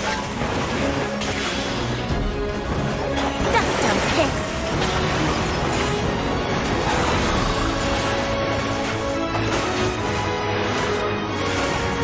Nothing a little gunpowder won't fix.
My favorite Warrior champion is Rakan, right? So back in League of Legends, right, I did main support, and Rakan is, to me, considered the most fun support, right? Because you just, even if you're not doing anything, it just feels fun to play. Like, even if you're feeding, because you're just flying around the map, just be a fast boy, you zoom. Yeah. For League of Legends side, my favorite champion is definitely either Vel'Koz or Xerath. But I just enjoy playing the control mages, especially as support, because you just, you keep the enemy under tower and you pressure them. It's a bit like, I don't know how to say, like, a bit like Mumler's gameplay, but it's what I like, when the enemy have no counterplay. Yeah. Okay, my favorite rivalry champion is Evelyn because it's fun to play and it's very difficult to play against. Yeah. So my favorite champion in Warrior is Kaisa, and because it's a very highly mechanical, skilled champion, which I think I am able to pull off because I'm just cool lah. Who is my favorite Warrior champion? Back at League of Legends PC, I used to play Elise a lot. Yeah, so it's my favorite champion. Kinda one trick Elise all the way. Yeah, so looking forward to her release in Wild Rift, but she's not released yet. Yeah. My favorite Wild Rift champion is definitely gonna be Fiora, because it is a hero with super huge outplay potential, and also it has almost uncontested in its 1v1s in the laning phase especially. So because of that, it's really a very skillful champion, and if you can play and master her well, it is truly a force to be reckoned with. My favorite Warrior character is actually Lee Sin. So it started from League PC, since Lee Sin is actually quite popular among every players. So it's like, when I move over Wild Rift, I also like the playstyle. And also the skin itself, it's quite cool. My favorite Wild Rift champion is actually Akali, because it requires a lot of mechanics and you can outplay the opponent quite easily, and you can easily 1v2 the opponent if you know how to use the champion properly. Yeah. My favorite Warrior champion is actually Jhin, but just because he's actually one of my favorite champions also from the PC version, and I feel like his character just makes sense now. All of his lore and his skills, kit, everything just is well thought out to fit his character. That's why I liked him the most. Favorite champion should be Orianna, because you have high damage and it can shield your allies and yourself. So you have very high sustain for the team. My favorite Warrior champion would be Annie. I used to play her a lot back in the PC days, but it was short my days during the PC. I didn't really got too much into it. Yeah. Back then I liked that champion was because of her skills and her kit by itself. And then I just like the bear that she can summon out. Yeah, and that kind of got me into playing that champion. My favorite Warrior champion is Yasuo, because I feel that he has a very high mobility, and the potential to outplay with mechanics is actually very satisfying to see when you are able to achieve it. Personal favorite champion, I would say Gragas, but I would like Riot to actually make a KDA skin of Gragas. But yeah, basically I have only two favorite champions, which are Gragas and Malphite, another tanky champion. Okay, they're my favorites because I'm a team-oriented player. I set up for a team, I enable the team. I usually don't play carry roles, but when I do, I try to play at my best. But besides that, I find joy in actually helping my team to get the better edge, get the advantage of the lane state, and secure a very good team fight, engaging for a team, peeling for a team. I think that's not many players would actually enjoy doing. They would enjoy maybe doing more kills, getting solo kills, getting the highest damage. But I feel like sometimes tanks do need love, and I do find like joy playing those kind of roles. Yeah. Alright, ladies and gentlemen, welcome back once again to the Southeast Asia Icon Series for Singapore. My name is Abstract, and with me here is Azrai. Am I pointing? Yeah, correct. And we will be a class today. We're the dynamic duo. We're the battery that sticks together. The AA, man. Oh yeah, the AA battery. Oh, it's quite rare. I haven't seen like a lot of casters that starts with the letter A, so we can be the first AA battery that kind of powers the There's a cheat to that, because like if ever we get into a casters list, we're always on alphabetical. Exactly. But I'm always on top of you because A then B. You know, it's fine. I'm okay being at the bottom. You know, in the order of our names. That's what I meant, dude. What are you? No, I mean that is exactly what I'm thinking. Well, I wasn't thinking anywhere else. But you know, I'm just thinking of how awesome our names and how awesome the alphabetical sequence is. But speaking of awesome, what else is awesome is 100 plus. I'm just going to be flinging right out in front of your faces, and of course I will be hydrating in front of everyone else, as well as doing the very satisfying in front of us, right? Because he doesn't have any access to the 100 plus right now. So you brutal man. Thank you for that. Yeah. Okay. Yeah. Thank you so much. Up your hydration game, you know, and. By that I mean up Abstract's hydration game, because he's the one with the 350 bottles. 300, yeah, it is 350 bottles, so a lot of 100 pluses here. So if you guys want, you know, grab yourself some 100 pluses, and of course, you gotta have to get yourself some 100 plus, because if you have not drank any water just yet ever since we started the cast, you gotta. Yeah. Because, well, hydration is pretty darn important, and is something that I always forget. So I know how it feels. I know how it feels to be always dehydrated. Yeah. My body doesn't tell me that I need to hydrate. So. Did you know that when you sleep, you know, like your good night sleep, you actually lose about a liter's worth of water in your body? That's legit.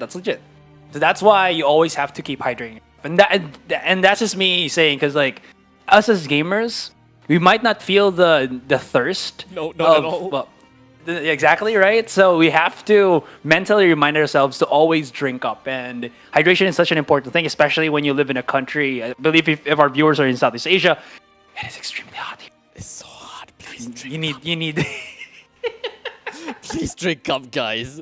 But you know what? I also like to give out a huge thanks to Elephant, our official partner of Riot Games in Singapore, as well as Secretlab. Well, brace yourself, guys. This is the Secretlab chair. This is the KDA chair. Of course. Well, the KDA chairs is one of its kind, something that Secretlab has brought out, and this is the one that I have. I think that this is a Kali one. Is it a Kali? I think it is. Like this is a Kali one. So maybe we can turn it around and then we can see the back, because that's where the design is. How far? Oh, is that a Kali? I don't know. It's a dragon. I can't see much. This is just a KDA. It's just the KDA one. It's not the. Yeah, it's just the KDA, but. I feel like we can't just say it's just. Yeah, it is the KDA. It is KDA because it kind of looks like the Akali mask, right? In the music video, so it kind of looks like Akali at first. But well, it is what it is. And if you like to get yourself one of these chairs, I do have something interesting to let you guys know, because this is the pre-season after all. Coming up next is going to be the summer season, and the prizes include some cash prizes, as well as some Secretlab chairs in all, and I emphasize, all League of Legends designs. Oh, you can select anything. Actually, I just have the incredibly basic one, but I do like Omega, my simplicity, my minimal design, you know? Okay with that, but honestly, if you have any kind of design that you want, just compete, guys, and Secretlab got you if you can get high enough into the tournament. So, you know, it's kind of like the fun thing about competition. You don't only get that bragging rights, you also get the bragging rights of having badass chairs and badass gear. What's the best way to brag? it is all about the aesthetics. There's a reason why PCs is all about RGB, because it's right out in your faces. It doesn't, it doesn't really just, it's bling, right? Bling, bling. Bling, bling improves the performances, guys. So make sure that you give yourself some more blings and up your aesthetics game. So, of course, I was talking about like the summer season just now, right? So the registration will start on a Monday, March 29th, which is 3 days from now. The players will be going through 2 rounds of open qualifiers from April 24th to 25th, as well as May 1st to 2nd, and the grand finals will happen on May 28th to 30th. So if you're not going to be playing in the summer season, I do hope that every single one of you guys will be tuning in to watch the summer season, at most the grand finals. Yeah, so I believe now we're gonna just showcase to our viewers the next set of teams that we'll be having. It is gonna be Impunity up against Sequence. So guys, here's a bit of a video treat for you. My name is Delvin. I'm from Team Sequence. My in-game name is Cyrus. Okay, hi, my name is Jianwei. You can call me JW for short. My IGN is Ion, and I represent Team Sequence. I'm Royston, and I go by the name of Leroy WR. You see me on Twitch if you haven't. I stream and also play professionally for Team Sequence. So as of now, I've recently converted my role from being a AD carry to support for my team. So I'm definitely facing some challenges adapting to the different playstyle. So what I've been doing is playing more of the desired role that I'm playing, which is support, in normal rank games or scrimmages, mostly throughout the whole day, from evening to night. We have a great manager.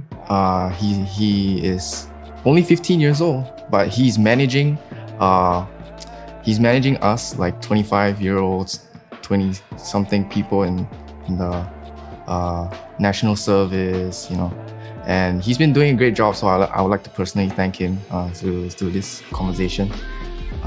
So yeah, he's been organizing a lot of scrims with teams from the Vietnamese side, Indonesian, what else? Malaysia. We would consider ourselves as underdogs, right? So we have nothing to lose. So isn't that good for us? We have no one to represent, but only ourselves. My role in the team is the mid laner. I'm not a specially talented player where I'll be able to win all the 1v1 fights. So my playstyle is usually revolving around the team by itself. Yeah, and I rely a lot on my teammates as well to bring out the best in the game. My role for the team is Baron laner. A lot of people don't really play Baron lane well. What I mean is that the casual players. So I will try to play as a very team-oriented player, more focused on objectives and getting the team ahead instead of playing individually. But I think individual skills must be there. As a Baron laner, you also have to be mindful of macro strategies a lot. Since the team will be rotating without you, you have to rotate opposite of them and all this kind of stuff that a casual player don't just see in a ranked game.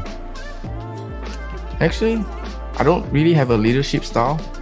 If I see something I don't like, I just tell them. I think my way of approaching stuff is very blunt and very straightforward. If I don't like this, I tell him, like, please don't do that. Maybe I'll get pissed, but it's okay. We'll just reset after the game and we'll do better next time. But please keep that in mind. And that's it. Yeah.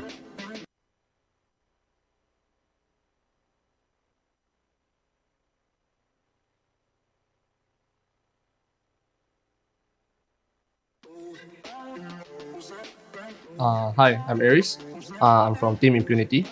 My name is Amos, also known as Quarter 4, and we are from Team Impunity Esports. So my agent is actually well born in Wild Rift. So I'm in esports, Impunity Esports. So my name is Winston and my IGN is Raf. I play the support role for Team Impunity. My name is Jarvis and my IGN is Scarlet Petal. I play for Impunity Esports. My name is Jingyu. My IGN is Sword and I'm from Infinity Esports. How am I preparing? Okay, basically we have scrim trainings. That means trainings with other teams from other countries, be it like Singapore, Malaysia, sometimes even Vietnam and Taiwan. So mostly every night we will be training for around 2 to 4 hours per day. So aside from that, there are also like individual trainings like your personal rank games so that's basically how I train, I guess.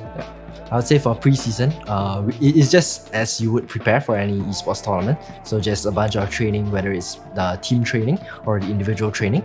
So we actually spend some time every single day for maybe 6 days a week. So during this timing, we'll most probably be setting goals for ourselves and trying to improve in every way that we can.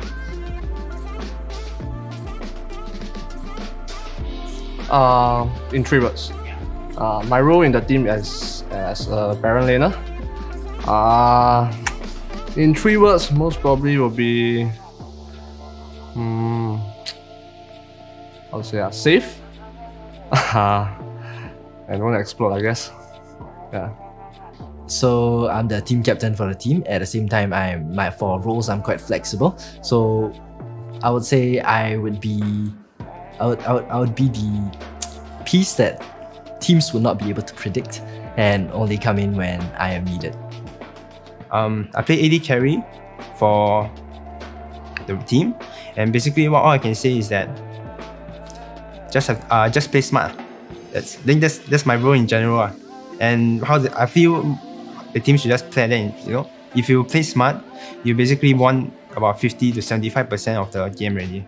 My role for the team is a mid laner. I would say my playstyle would be slightly more aggressive, but I know my limits, so I would not do as much mistakes while playing aggressive.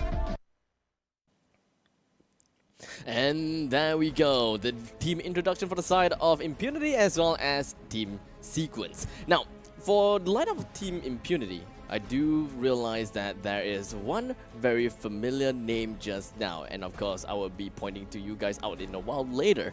But for now, let's take a look at Team Sequence lineup. We have I keep thinking it's Leroy, WR. We've got Jim, Cyrez, Fake AD, as well as JW. I'm not too sure whether he's supposed to be Leroy or not, but if it's Leroy, then I mean that sounds absolutely awesome, so that I can actually shout Leroy whenever he runs right into the enemy's lines. I mean, I think every gamer would probably know the warrior shout, Leroy Jenkins, stuff like. Time's up. Let's do this. Right. We might see something different though, based on what we saw during that interview for Team Sequence. They're a pretty composed team that doesn't really explode as individuals, but more play as an entire unit, as is really said by their mid laner Cyrez. So that's gonna be something to also watch out for, because I feel like Impunity doesn't play on the same wavelengths. They're a team that I feel like is very, very explosive, very, very aggressive at the very start, and they will just force your hand to do so. So there's gonna be another difference of type of game that we're gonna be seeing here. But as you can see, like Abstract said as well, this is your lineup for Team Sequence. If you guys think that this is a team that's gonna be someone to perform, please do let us know in the chat. And honestly, I haven't really seen them as much just yet, but I am putting a lot of expectations on how they're going to be able to perform. It's all going to be starting in the draft, which we did see in that previous series really just go to the way of Alliance. There was a lot more thought for BDG again, just looking into that. But every fight in any MOBA game starts with a draft. If you can get the pieces that you need, you'll be able to set up everything, and you definitely will have a better option. So going up against somebody with a long-standing history, as well as Team Impunity, Team Sequence got, their work cut out for them. And as for the side of Team Impunity, we are gonna be looking at Aris, Cote d'Ivoire, Wild Boar, Swirled, Scarlet Petal, as well as Wrath. For Cote d'Ivoire, This is a very familiar name to me. He was one of the competitive players under Impunity, under the game Vainglory. It's been quite some time ago, so he is going to be a player that everyone definitely have to look out for. That is provided that he's playing today. Not too sure if whether Aris or Cote d'Ivoire is going to be playing for as the Baron laner for today's games, but every now and then, we'll definitely see him either today, tomorrow, or the day after tomorrow. Impunity Esports, they have been a long reigning name. Everyone definitely have heard of Impunity before. And of course, when it comes to the previous tournament that I've seen before, the Project Ascend, Impunity ranked themselves in the first runner-up. But well, there was a lot of different players inside of that tournament as well. So a little bit of a kind of player switcheroo, I suppose, when it comes to that tournament and this tournament.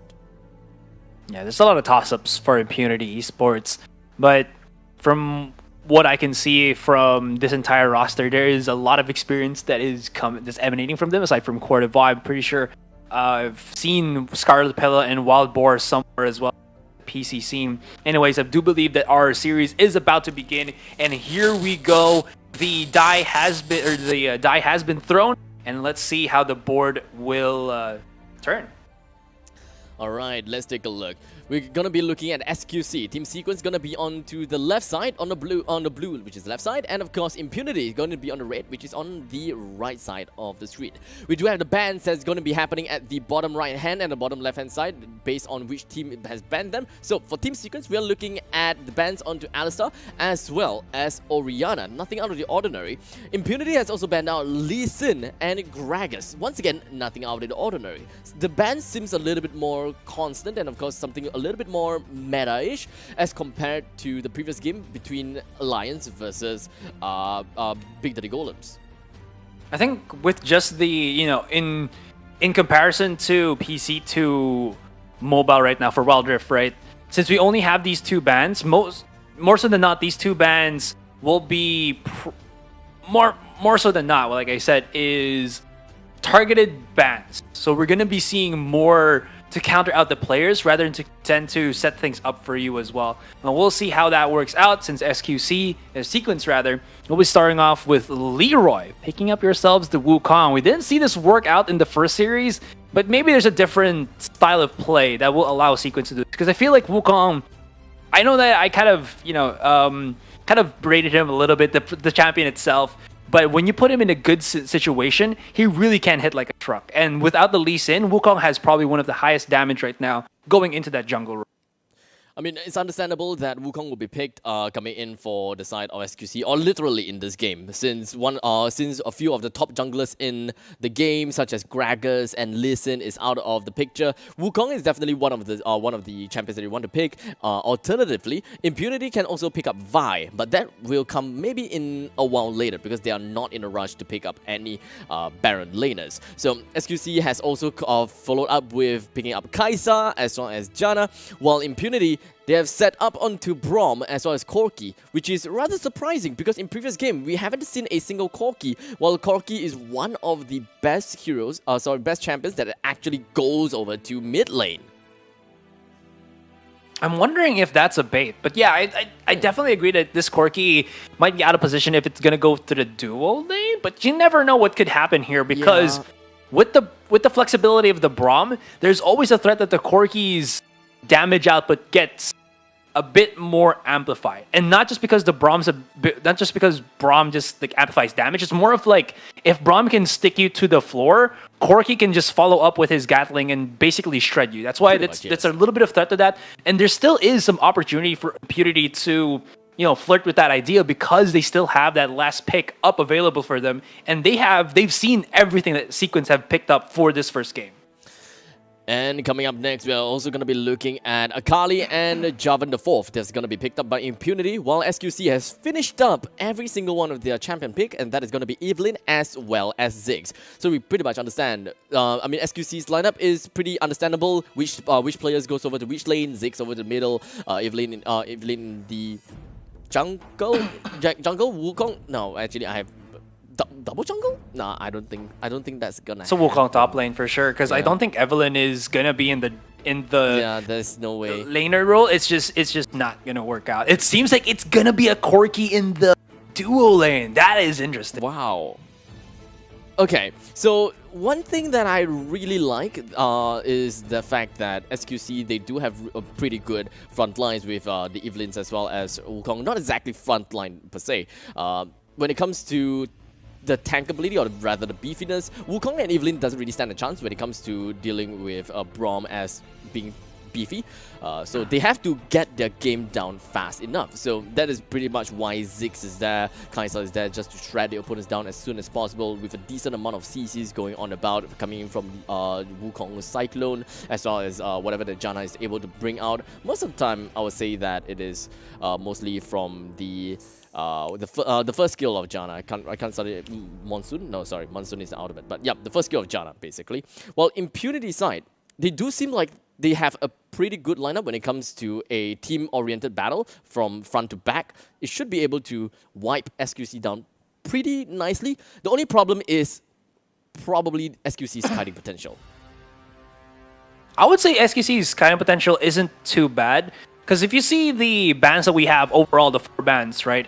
It feels like Sequence picked up picks that are kind of the lower tier of what they would have.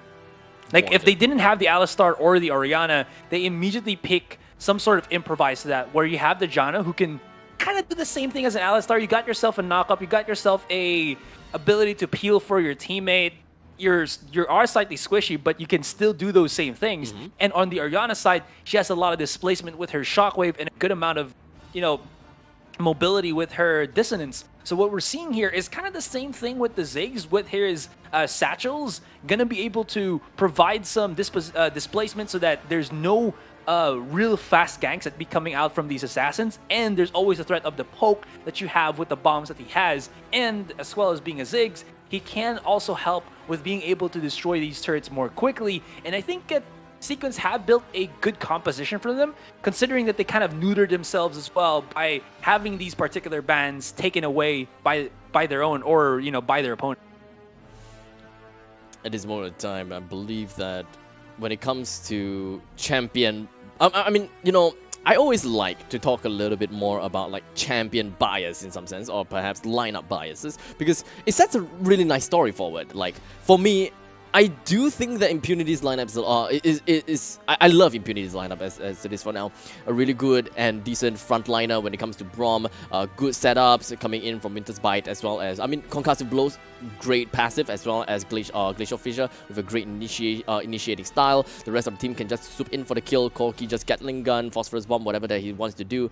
So good damage potential, good setup potential as well, coming in from the side of Impunity. So the front to back kind of initiation, just kind of dealing with the front and then dealing with the back, is probably stronger, because Team Sequence, yeah, they don't have a beefy front lines. It's gonna be a little bit easy for Impunity to just kind of wipe them out.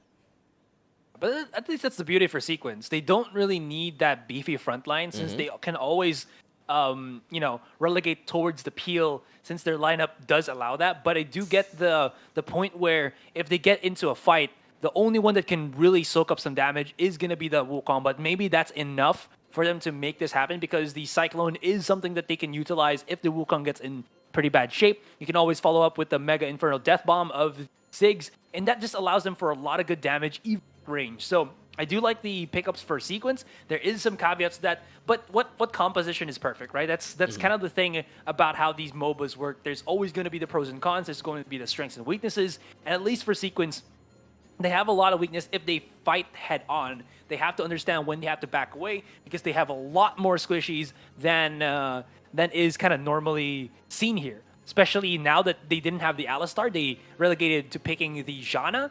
That just means that there's 4 picks in the 5 of Sequence that is exceedingly squishy. So, Abstract, your point is very valid. It's very, very crucial for Sequence to just play around that. Yo, Evelyn's not jungling. Oh!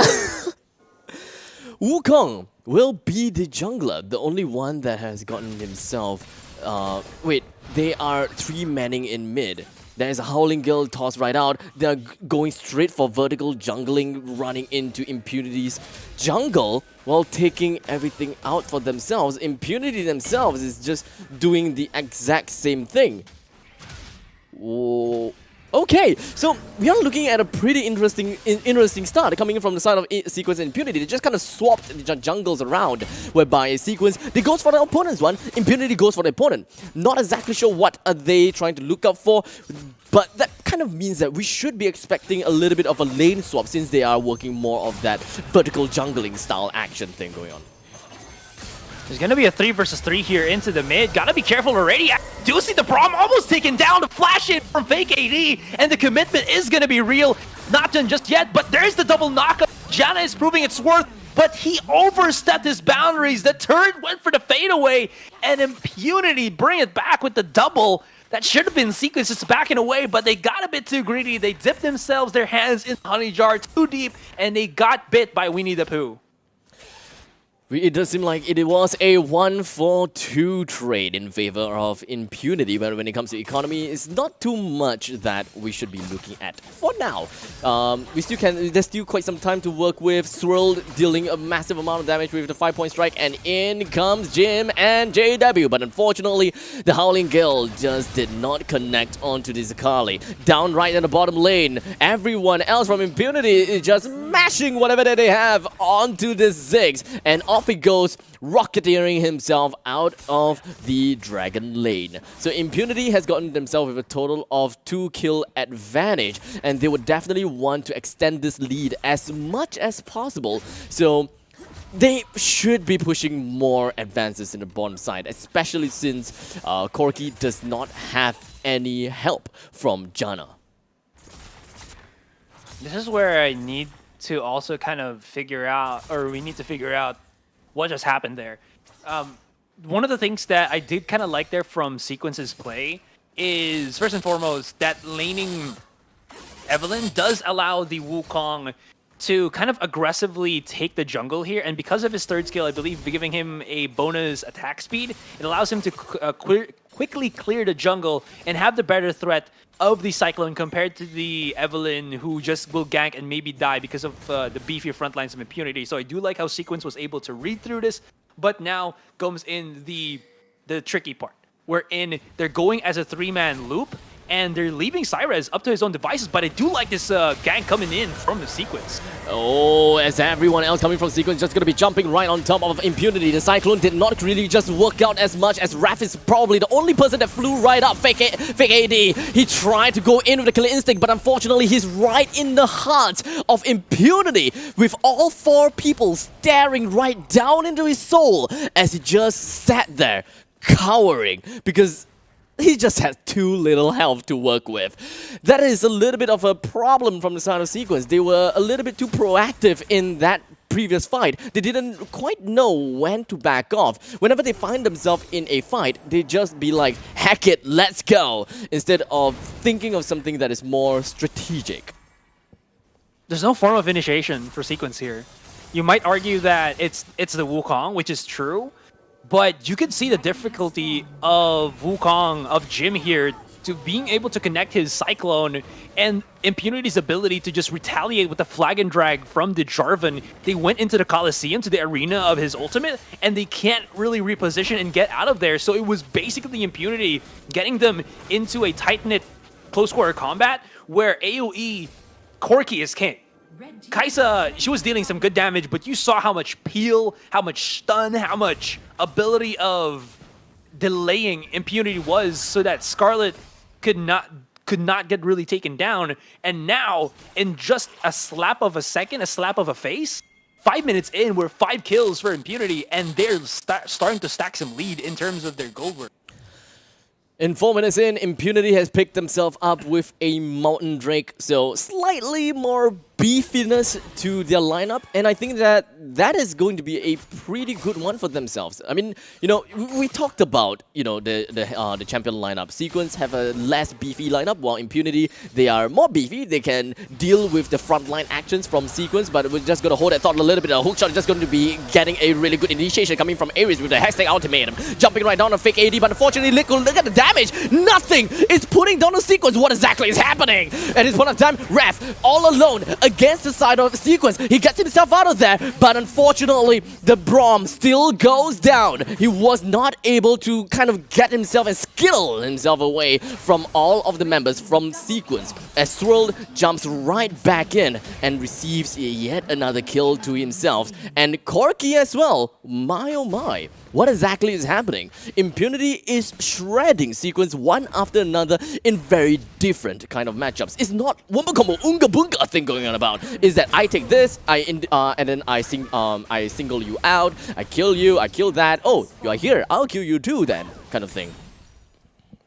There's a certain tempo in Impunity as well as finesse in their team fight that is just so satisfying to watch.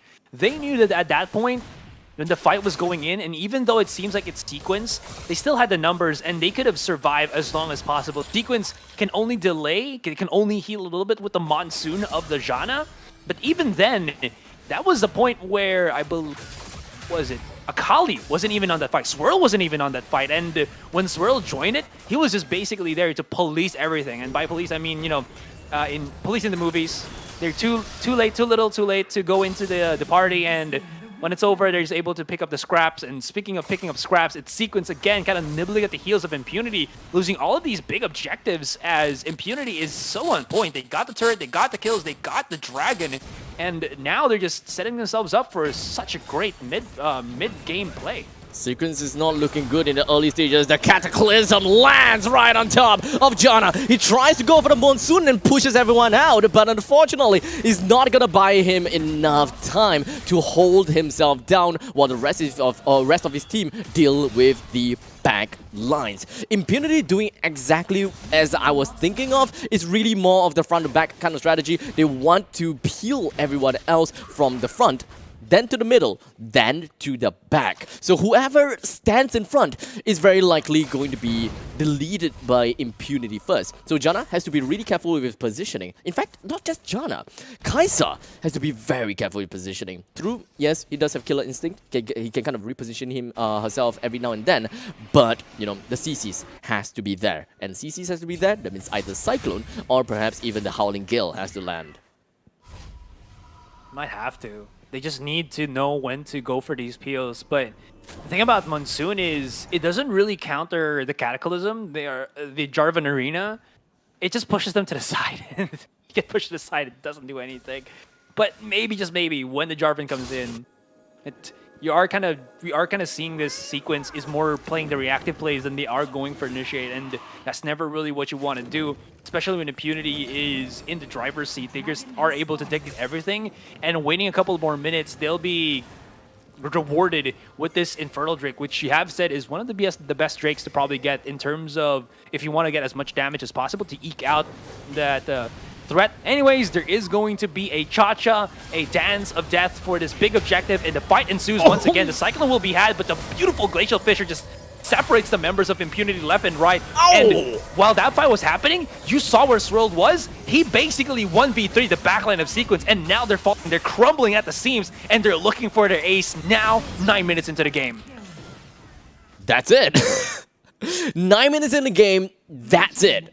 We are looking at a 14k goal lead in favor of Impunity in 9 minutes, mind you. So that is pretty insane. Throughout all of that action, Impunity had Camille all the way to the top lane. I believe that Camille brought down the first tier turret at the top. Impunity didn't really have quite to work with since Camille was still slowly making her way down to the Dragon lane, and thus it was in some sense a 5 versus 4. Yet Impunity managed to pull through. They had a complete destruction throughout the lineup of Sequence. Plus, they have also gotten themselves with the Infernal Drake. Nothing is going to stop Impunity right now, and Sequence will have to make full use of all the time that they have to find out what's Impunity's weakness in order to exploit them in the next game.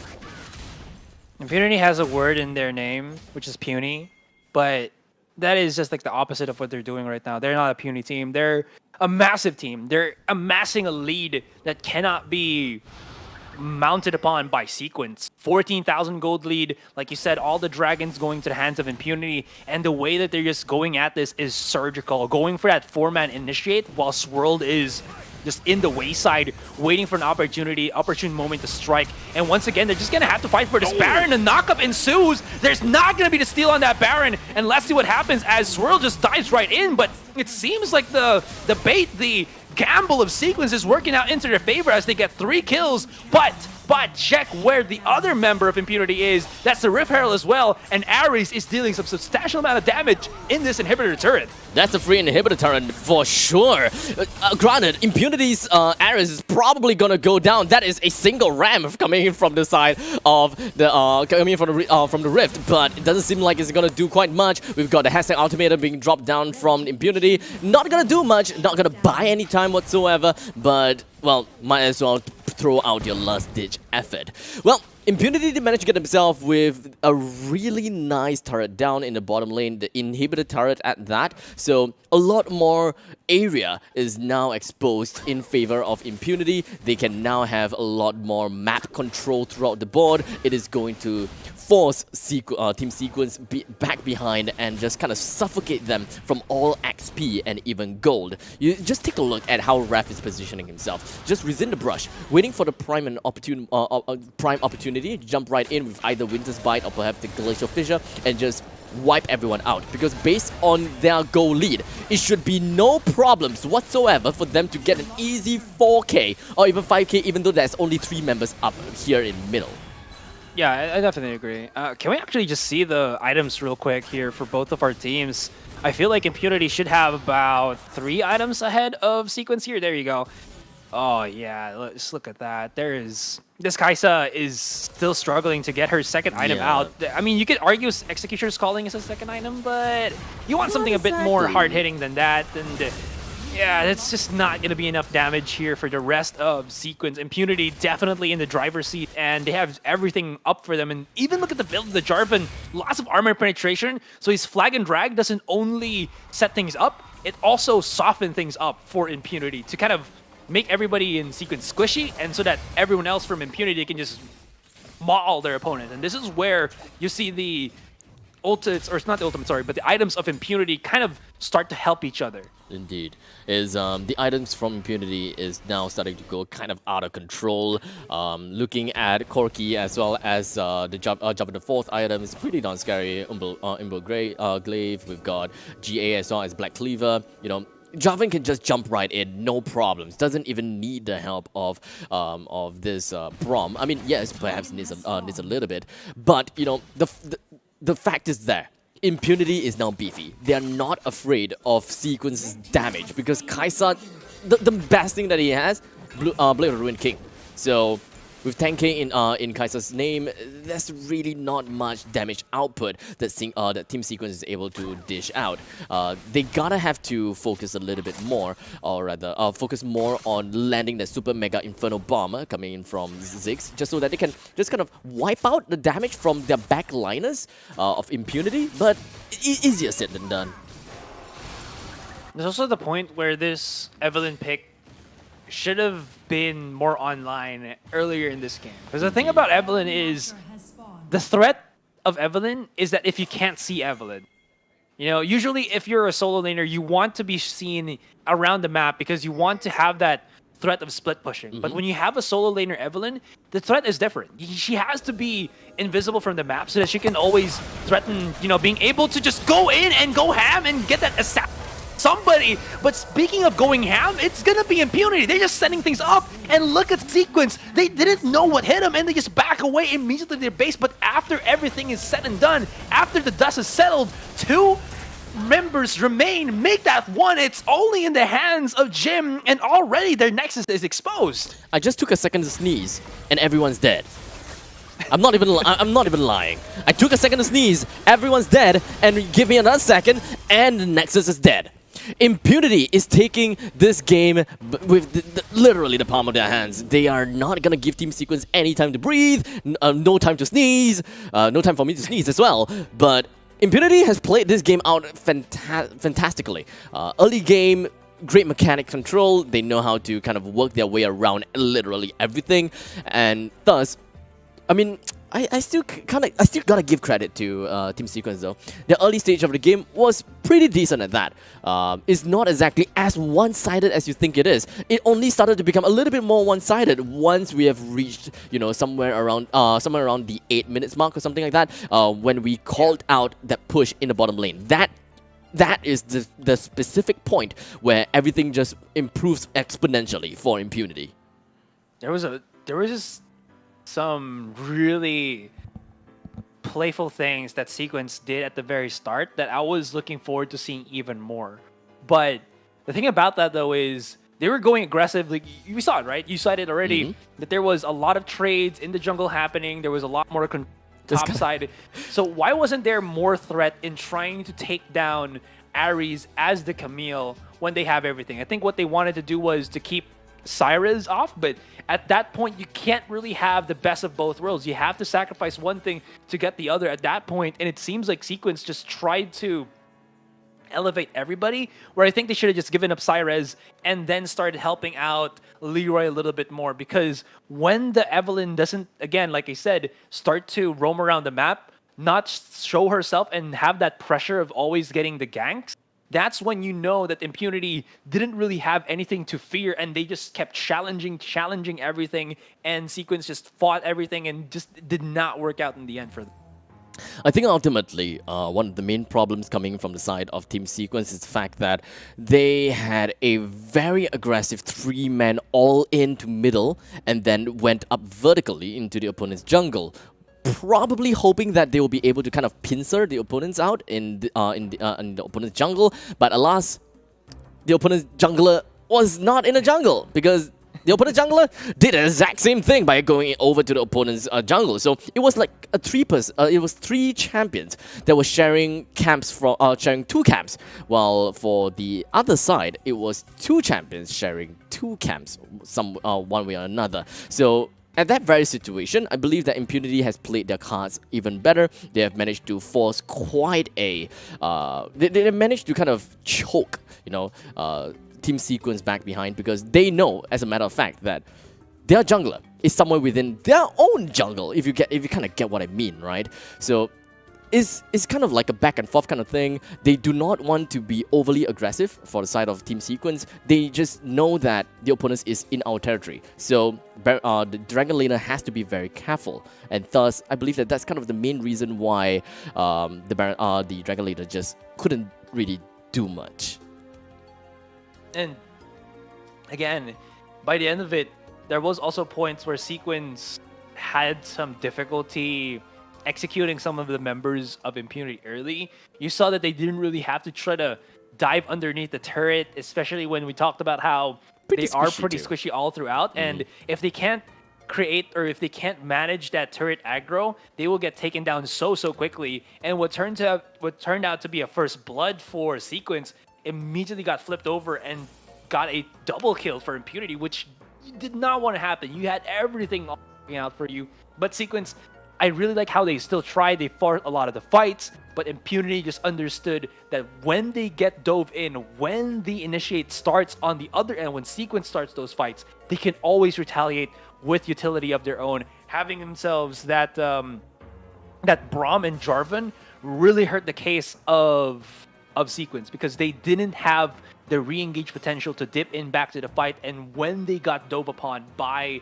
Impunity there, they could not escape, just because of how sheer amount of crowd control, and they just could not wiggle out.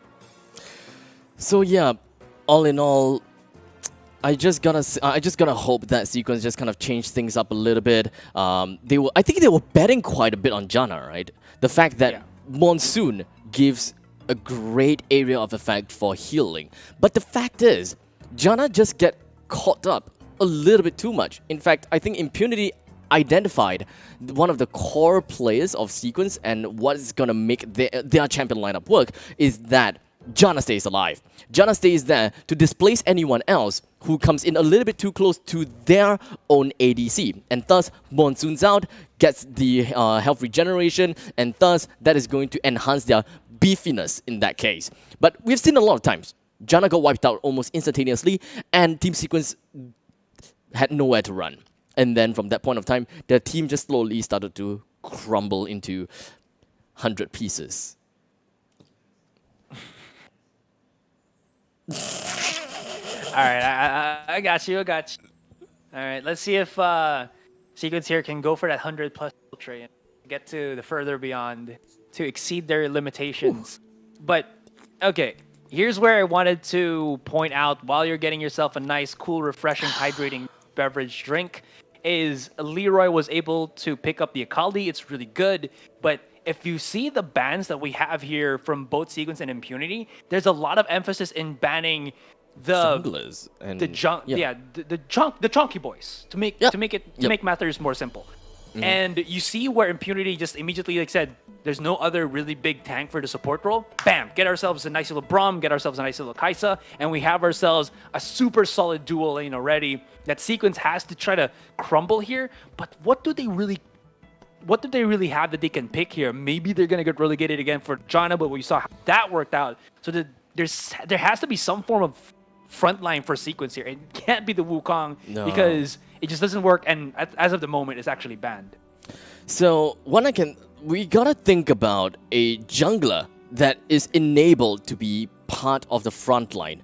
A jungler that can work in the front line, and perhaps a roamer that provides more utility. Now, when it's looking at supports right now, because most of the supports is in some sense gone, because Alistar's banned, Braum is taken away, we can be looking at Rakan or perhaps even Lulu. I'm looking more towards the side of Lulu, so because of the advantages of wild growth, I do like Lulu despite the changes of her range being shortened. Yeah. That's sad, but it is what it is. But when it comes to the jungle, right, the tankier jungles out there, we can still be expecting Dr. Mundo in. Oh, they are actually going for Rakan. A beefier jungle. Dr. Mundo is a decent pick. I was thinking of Olaf, but Olaf is a little bit more reckless than Dr. Mundo per se. I would actually prefer or not Dr. Mundo rather, but actually Olaf wouldn't be a bad idea. Okay. Just because if you see the lineup right now for Impunity, there's no real wall. Right. And by that I mean there's no Cataclysm, and there's a lot of lockdown for their utility, and there's a lot of displacement as well. If the Vi goes in for Assault and Battery, it's just going to be able to flung out the junglers and whatnot, and Olaf can just bypass all of that with his ultimate. So there it is. That's a lot of actually good answer for Sequence, and Olaf is a better jungler than what they had with the Wukong, at least with how they used it in the previous round. And Olaf is just a behemoth, and he can always make something happen if he can just get the camps that he needs to. And he's a really fast clearer, especially with his undertow always refreshing. That's gonna be a really nice pick to kind of even things out here for Sequence. Really looking forward to see how Sequence is going to play this out. The overall lineup that we have for Team Sequence is going to be Akali, Orianna, Corki, Rakan, as well as Olaf. So it does seem like what they're working out with is just ganks and ganks, a little bit of a poking potential from the side of Orianna. They'll be focusing quite a bit from Corki's early to mid-game presence, as well as perhaps a little bit more towards the late-game side. So Olaf has got a very big role to play. They need to ensure that Olaf goes online. They need to ensure that Olaf is pretty much paired together with Rakan most of the time and just jumping into the opponent's jungle. Deny Vi as much as possible. And that is going to bring Olaf to massive places. It's going to give Olaf massive damage while inhibiting the growth of Vi. Rakan can go for a very mobile way of playing. immediately just jump onto boots and then just go for lock and enchant or whatsoever.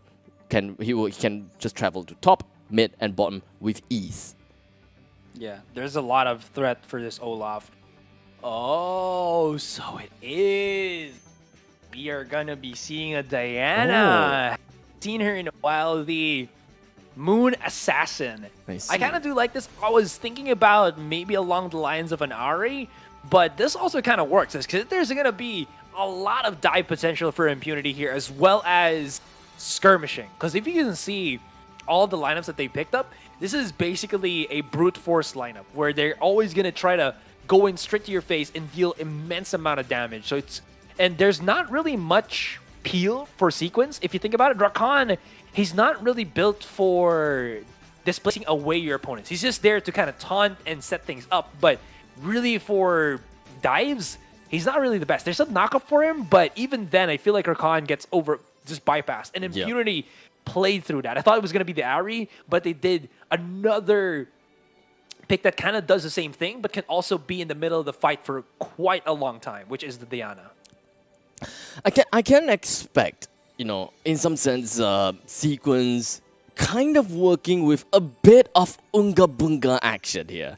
What I'm just kind of looking at is Olaf being that beast right in front of the enemy's faces, right? Just running right into faces of Braum that's just going to be attracting Vi over, Camille just shotting over, and just at this point of time, Rakan, Grand Entrance, Orianna, Shockwave, Akali, Twilight Shroud, just throw whatever that they have, even perfect execution at that, and Corki can just get himself the special Valkyrie over. So we should be able to expect to see quite a lot of AP damages or perhaps even AD damages all over the place onto the side of Impunity.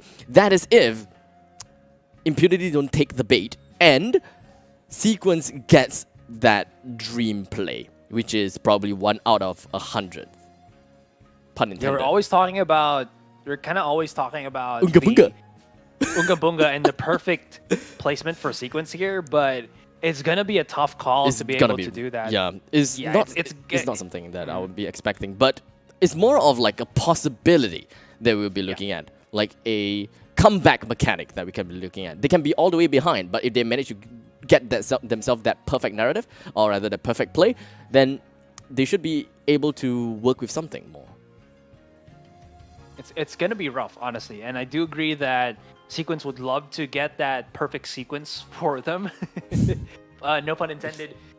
But Impunity is such a team that can always challenge you at every single, turn. And when you're not able to react to them fast enough, that's when they sweep the rug from under you. So now it leaves Sequence in a predicament where this Olaf really is a gamble for them. It's a make or break, and when the Olaf cannot get the momentum that he needs, because he is, I think, more hungry for ganks and farm than the Lee Sin, because Lee Sin can always just rely back to his utility, but Olaf can't rely to his utility without items backing it up. So there has to be so much emphasis on this Olaf to make happen, or else there is going to be Sequence just crumbling at the very start, because everything starts with the jungle.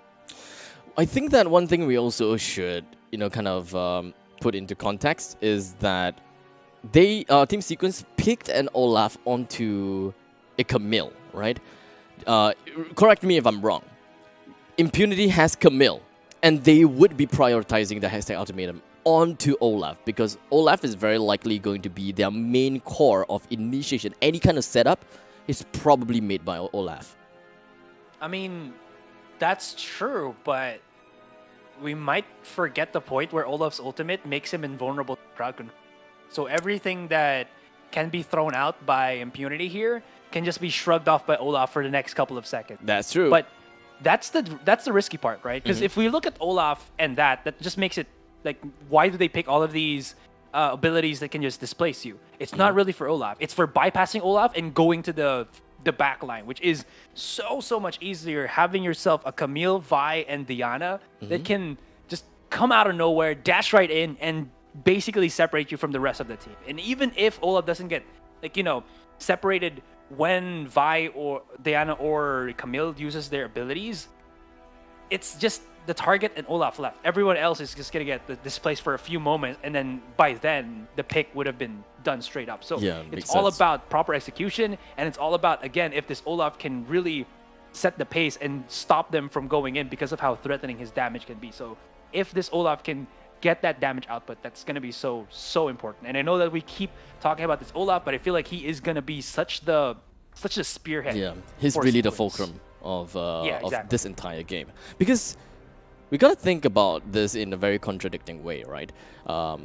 This Olaf has to be very greedy in terms of kills. He really needs to go out and kill in order to grow. But contradicting to that fact, he also needs to play in a very patient way, whereby he can't just randomly jump into anywhere, throwing his undertow and just popping the Ragnarok, because he can be kited pretty easily by what you said.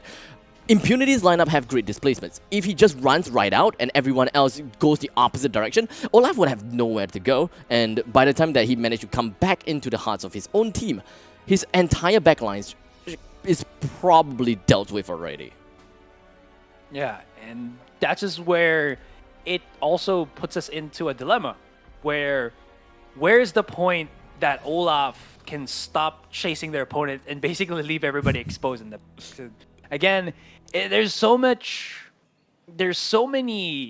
how do you say this? There's so many outcomes that can happen. There's so many decisions as well as timings that have to be so tight for Sequence here. Because again, all pressures are in Sequence. We keep talking about how Sequence might fail, Sequence might do that, Sequence might make a bad play here. But it's just because of one big factor. It's that Impunity have already set game number 1. It's also that Sequence seems to struggle in terms of what they need to do. But again, I really like how they set up these compositions. I really like how they start the games, but we need something to kind of follow up for Sequence to really just even things out. And that's where Impunity, at least from what we saw from game number 1, just, do better. Indeed. Well, with that all said and done, it's going to take quite some time, maybe just a little bit, like 2 minutes or so, until the game is up. In the meantime, if you guys have any questions about the game, such as, just kind of like wondering, why is there no Yasuo in the game? Honestly, beats me. I'm thinking, I was hoping for some Yasuo. Do hit us up on Instagram. You can find me at Such Abstract, and you can find us at Asurai Gaming. Throw us a DM. We are very friendly. We will reply to all your messages and perhaps even reply reply to you guys on stream if you guys have any question for us. Low key, I think Abstract is what Abstract is saying is slip him some DM. Low key, that's what you're implying, man. I mean, I mean, if you want to ask a question, you gotta... You can find some ways to ask some questions. You can always ask us questions or on Twitch. tweet at. Yeah. You can tweet Oh us. look, Swirl has got a little bit of skateboarding action. Yeah, I like that. Sorry. Okay, I'm good now. Let us take a look. Once again, ladies and gentlemen, game number 2. Between Team Sequence versus Team Impunity. What's going to be happening here is that we're going to be looking at Akali fighting against Camille in the top Baron lane. We've got middle lane with Diana versus Orianna. And at the bottom lane with Corki alone fighting against Braum as well as Kai'Sa, because Rakan is just going to be moving about a lot between the jungle, the bottom, and the middle. So that is something that we should be expecting. The grand entrance coming from JW immediately jumps onto Raph as well as the Kai'Sa almost getting themselves a little bit of a kill here and there. The Void Seeker seeks out fake AD. The Wind's Bite also landed on the Corki, almost getting that kill with just a sliver of health remaining. My oh my, this guy have escaped death twice within 1 minute. But that's a big thing, because even if he didn't die, I mean, you still get the advantage, because you force the opponent to go back because he's critically low.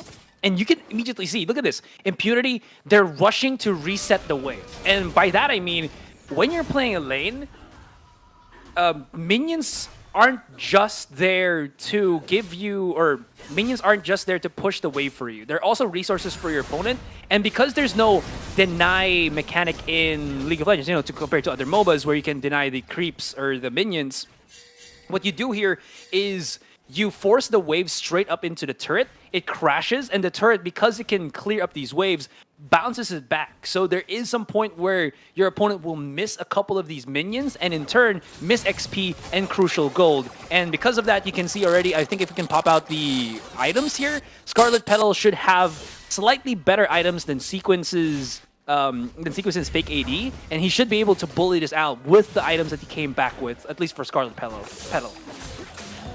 Leroy versus Ares at the top lane. It does seem like things are in pretty much of a stalemate, but I would believe that Camille most definitely will have a pretty good run against this Akali. But we'll see how that's going to be. The grand entrance coming from JW as the battle dance coming in from him, just going to be getting himself away from all of that in the meantime. Olaf, unfortunately, was not able to do quite much despite being so aggressive. Corki and Rakan, they don't really have much choice to work with, especially since I think the grand entrance was their setup, and Olaf needed some time to get himself right into the opponent's faces. Yeah, it was very difficult for him to just kind of, interpret all of that. There's too much to kind of deal with. In any case, I am kind of enjoying this 1v1 with Leroy and Ares into the top side. Just kind of fun to see out. Also, if I do say so, Diana should have the 1-up against a Orianna, just because you're much more powerful, I think. The dueling capabilities of Diana does overwhelm the mage nature of an Orianna, where you try to stay in the back, but Diana can just keep reaching you. It's very difficult to try to deal with, and you really need some support ever so often, or you just play incredibly at the back of the site. But Diana does have those dashes that can just make everything so easy for her. Gap close and basically dominate. Anyways, now that we've passed the crucial point, we're reaching limits, or we're reaching ultimate points of these players. And is that right? Swirl is already level 7. Cyrus is playing catch up with 6, and he's basically 2 levels ahead of everybody for at least for a good chunk of few seconds there, and that's never what you want to happen. It does seem like we are also going to be looking at the Ocean Drake that is available. It's another Drake that is very important. So Sequence would definitely want to hit their way into close to the Drake, and thus Impunity sets up for the initiation right on top of Sequence, and they manage to get a kill onto Orianna. Just going to be singling themselves out for the next one. Hashtag Ultimatum jumped right onto Leroy. Unfortunately, they did not manage to get any kill right on top of Leroy. With that up, the special Valkyrie coming from fake AD pushes himself right in front of Impunity, and that is going to be one thing that just going to be pushing both sides away from one another. The special Valkyrie is the thing that just tells everyone, hey guys, stop fighting, and that allows Impunity to easily pick up that Ocean Dragon, one of the most important dragons that you definitely have to pick up for yourself. That Omnivamp is going to go in favor of literally anyone and everyone within Impunity's lineup. Again, I think at this point we really need to see that scoreboard real quick, because I need to see the items. But just to kind of dissect what happened in that fight, no wards, if I'm not mistaken, for Sequence on that River Brush. And what that just means is Impunity, they got all the information that they need. They could see their opponents over the wall. And another crucial fact, every member of Sequence that was still fighting there, minus fake AD, who was pretty late to the party, was melee. So they had to go all around the wall while Impunity was throwing out some range attacks, softening everything, and they were just almost about to get taken out. And thankfully, Fake AD was there, but he took such a beating in 2 seconds that if he wasn't lucky, if this guy wasn't lucky, he would have just been in a world of hurt. Now, I do like how Sequence was able to create some time opening for Fake AD to keep the farm rolling up, and he does have his Radiant Force. That's a step in the right direction, but still, they haven't really utilized these utilities that they have, or these weapons that they have. Not sorry, weapons, but items that they have to get that advantage, because you said it already, they got the dragon, and cherry on top, you got the Rift Herald as well. So there's just Impunity knowing what they have to do. They're going to initiate a fight here. This is a 3 versus 2. But is Impunity going to just go right back in? And the damage is going to be insane. Fake AD, he has to reposition as there's just too much for him to handle, too much for him to digest. And as Jim uses the Ragnarok, he can't really get out of harm's way. And just like that, Team Sequence, they almost had they had a really good setup onto Impunity, but unfortunately they allowed Raph as well as I believe it was Aris just got away just right by their fingertips. And because of that very fact, Impunity did manage to just kind of recover themselves and just regrouped as 4 and allowed Impunity just kind of strike back and Sequence. It's really sad how Diana just went online over that fight and just put down quite a bit of damage onto Sequence. At this point in time, with Sequence not getting a single kill, it is very grim on their end. It does seem like the special Valkyrie allowed him to get himself away. The battle dance helped Rakan get himself away from Vi as well. Otherwise, the assault and battery, oh no, he doesn't have the assault battery, but the Vault Breaker would also be the one that just gonna be milling this Rakan down. Is it me, or if you're a Vi player, would you prefer your ultimate being called Vault Breaker or Assault and Battery? Because I feel like Assault and Battery feels like the first kill, and then the Vault Breaker's the ultimate. I agree, actually. I really agree.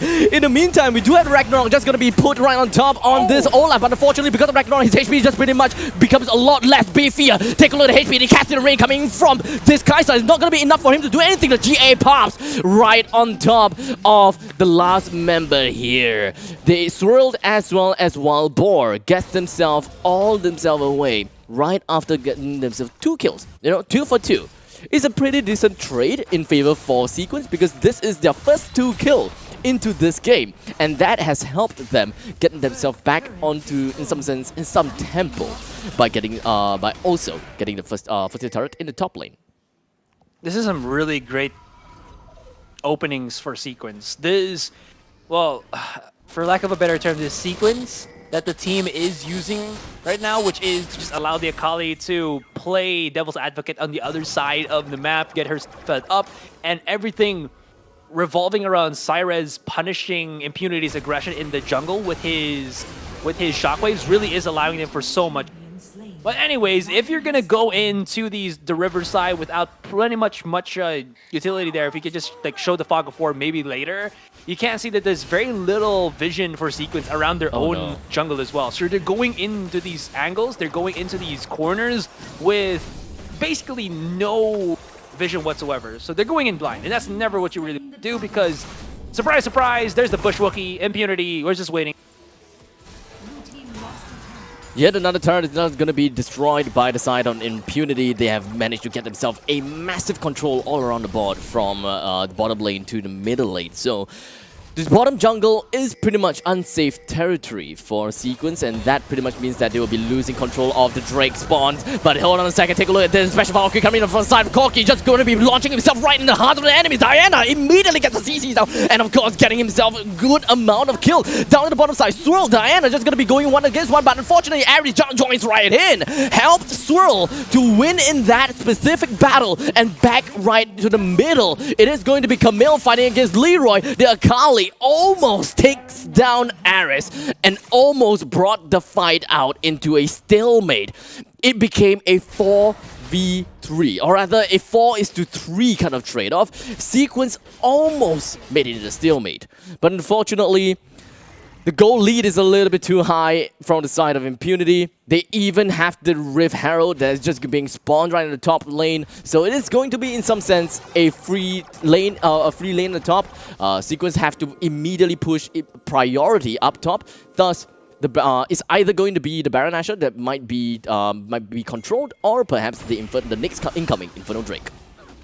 I love how the teamfight just was set up by Sequence.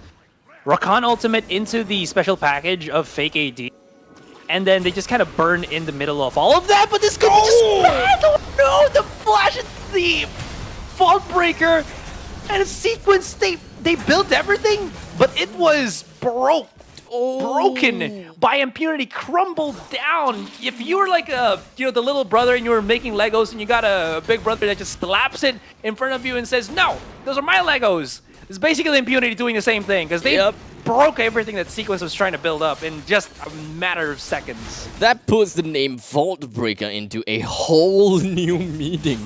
Vi is just initiating out of this world, and Impunity is not giving Team Sequence any chance to breathe at all. And in fact, Team Sequence probably should have expected that coming. They should have expected it. The Inferno Drake's cooldown, or rather the countdown, was not anywhere there. They have no information where the rest of Impunity is. They probably should have put a little bit more reinforcements up top, and the fight maybe would have went a little bit less towards Impunity's way if they had more manpower. Not just the manpower, but the lack of knowledge, vision for Impunity, or not Impunity, but the other side, Sequence here. They're going into the jungle pretty much blind and not expecting Impunity to be at the sides there. You already said Cordoba is a Vainglory veteran. And the thing about Vainglory is there's a lot of emphasis on getting bush control. And you can see Impunity is always ready at the seams to go for those aggressive bushes control. But look at that, Glacial Fissure sets everything up. There's a big fight right here. Fake AD is in a prime position to just go into the backline, and he dives right in, splits up the members here of Impunity, and this might be it. Be what they're looking for, but he dives too deep and leaves everybody, every single teammate that he has open, exposed, and vulnerable. And when Fake AD comes back, he just might have given up his opponents to the wayside, but now because of the maybe, just maybe, he can bring some of it back. But the damage be done. He's the last man standing. He can get the kill onto Wild Boar. But look at where the Diana is. Look where the Kaisa is. They're working their magic at the bottom side. And at least you're calling back to base. Maybe a 2 versus 1, which I think still could be punished. But still, damage be done. Sequence base has opened up. Thanks to the help of Diana. Bottom lane inhibitor turret is down, but unfortunately, I think that previous team fight is a little bit scuffed on the side of Impunity. They underestimated the power of Corki, and Corki just allowed him to get himself like 2 kills into to his own name. Granted, yes, that is still a massive lead. Impunity doesn't really have to be all that worried, because we're looking at like tens of thousands of goal leads, so it's just too much things to even take note of. The Captain Rain coming from the side of Kaisa is more than enough to bring most of Team Sequence's HP all the way down low. Another part of the Captain Rain puts down a massive amount of damage on Oriana, but unfortunately, Diana is the one that takes that kill and is the one that brought out the ace. With 5 of Team Sequence down, Impunity did not care about the Inferno Drake because they know for as a matter of fact, this is their way of ending the game, bringing the Nexus down and giving themselves a 2-0 series. The dynamic changes. When you lose your first inhibitor turret, you're already at the point where it's a ticking time bomb. OMG, our Nexus is already exposed. Our Nexus is vulnerable. It's very easy to get that taken out if we do not manage our map control here. And it seems like Sequence, they just wanted to group up as a 5. They wanted to challenge Impunity, and maybe then would they be able to stop Impunity from bleeding into their base and finishing off that Nexus. But their gamble did not pay off in the end. They had a chance. They had a moment. That previous fight, but Fake AD went too hard, too ham to get the 1 kill from so far away that he left his teammates out in the open there. And I think that's when Impunity just solidified. Because it was, honestly, Abstract, it felt like it was still back and forth. It seemed like it was still neck and neck because of how much trading was being done there for Fake AD. But even then, look at the ending stats here. The stats. It was just him. Yeah. Yeah, it was really mostly on the side of Corki, and I didn't quite realize that. And unfortunately for Jim, the jungler for Team Sequence, he didn't really have that big of a presence. He tried to move around a little bit here and there. We saw his efforts in trying to go down to the bottom lane to deal with the Kaisa as well as the Braum, but unfortunately, immediately got shredded down, even with the help of Rakan with the initiation. I can't exactly remember who was with Kaisa and Braum, but it turned out sour. It turned out very sour for Jim, and ever since from that point of time, this Olaf just couldn't find any ways to feed himself kills, because Impunity they are very disciplined. They hardly put themselves in a scenario whereby they get solo chased down by Olaf, because 1v1 in the early stage of the game, man, the undertow is going to deal a lot of damage, and of course, that's slow. Might I just point out as well that Impunity, for the past 2 games that we've seen in the series, Wild Boar, as their jungler, has picked up a jungler that even if it fell off, even if the damage falls off for the particular that's jungler still pick that he utility. has, they always have that utility. Exactly. So they can have that setup going into the team fights, which is always present for Impunity. So they never really ran out of options to make something happen because they kept their options open with the champions that they selected. It's nothing like a jungler like Olaf, whereby he's got dominance in the early game. You need to emphasize and you need to take full advantage of this Olaf. Or a jungler like Jax, whereby he scales all the way to the late game, viable as an ADC. It's nothing like that. It is more of a jungler with utilities, just so that you are able to cover your grounds in especially rainy days. So I really do like what Impunity has so far. All this while, Team Sequence, they did not manage to have a good enough early games, and unfortunately, throughout today's series of best of threes, all of which were rather one-sided in some case. So probably in tomorrow's games, we should be seeing something a little bit more tightly knitted. Yeah, definitely. And I think with that, we've already concluded this evening. That was really, I would say, just dominant 2-0s back-to-back for both Alliance and Impunity. And these are teams that I think are going to have a fantastic time going into our upper bracket. And I'll let you just dissect this one for us.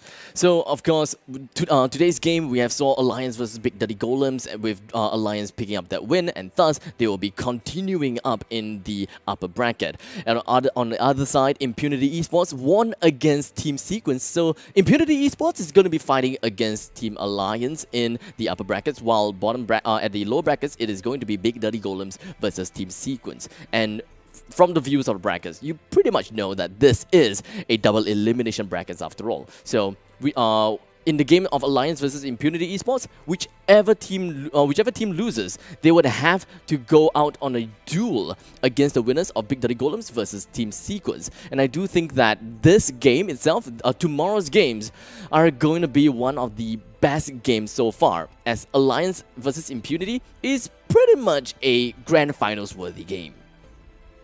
I do like double eliminations just because I feel it's obvious that it gives you that second chance. Indeed. To try to figure out what your opponent is, and you can always look forward to having a grudge match. Because if you look at it, if any of these two teams win, there's a, let's say, 50-50 chance that they're going to have a grudge match from what we experienced here in the semifinals. If it's Impunity that drops down and then Sequence comes back and wins against Big Dirty Golems, that would be a rematch, right? Something like that. So there is always that chance that they can fight against the other team that they played up and try to correct the mistakes that they did in the previous bout, in the first bout that they did. But anyways, that's just me kind of, jarbling up my mind, my thought process there a little bit. But like you said, it is going to be a explosive, a fiery match going into tomorrow, because honestly, our highlight match for then will be Impunity versus Alliance. Man, oh man. So, ladies and gentlemen, you guys have to be there tomorrow. Make sure you guys be here tomorrow again, same time, and I don't think that you guys would want to miss out any of this action. And well, we have saw two best of threes, all of which ended with a 2-0. Pretty sure that tomorrow's games, we're going to be looking at 2 games of 2-1s, because I think that is how close each bracket is. And unfortunately, I will not be here tomorrow to be covering it out, but Asurai, my man, will still be here tomorrow. Yeah, I'll be here, guys. Don't worry. And speaking of being there in Singapore, you actually have a fridge that is there. It's right there with 3 times of 100 plus. 100 plus of 100 pluses. Some people may have commented, why are these 100 pluses gold? It's because they are gold, okay? They're gold and amazing. Okay, no, but it's because of the lights, really. So Make sure you guys pick yourself up with some 100+ because it is one of the best ways to ever hydrate yourself, and of course one of the best ways to ever tease Asurai with the very satisfying. Throw me a bottle right here, man. Throw me a bottle right here. Come on. I'll throw this one over there. Yeah. Imagine my hand slipped. My oh my! I have to. Production's gonna be mad at you. You might hit their expensive cameras. I really do not want that to happen. But you know what I want to happen? Looking at what is going to happen in the summer season. Once again, I've said it before. This is the preseason. Every single part of this is all parts of this, the preseason, because we are prepping up for the summer season, which you guys should be looking out for. Registration starts on Monday, March 29th, and of course there will be 2 rounds of open qualifiers from April 24th to 25th and May 1st to 2nd. The grand finals will be held on May 28th to 30th. So if you are not playing, at least you will be able to watch the game. So make sure you stay tuned to the live streams for that part. And what are you going to be winning is, of course, cash prizes and, of course, the most amazing Secretlab chairs. Yeah, and you can have a selection of what you want there, and of course the coveted title of being the summer season champion. So, I mean, what's better than, going into the summer, winning yourself a prize, and also staying pretty much hydrated. Exactly. 100+ is keeping us rehydrated with their amazing recharge and rehydrate capabilities, or components right then and there. Very replenishing. Get those lost fluids back, and 100+ got you guys.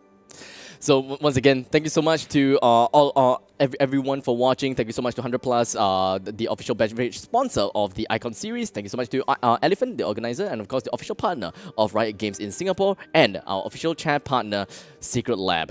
To all of you guys that watched at home, I hope you guys have enjoyed this series today. Asurai will see you guys tomorrow. I'll see you guys on Sunday. And without further ado, my name is Abstract. You can find me at such Abstract, and Asurai, you can find him at Asurai Gaming. And where else?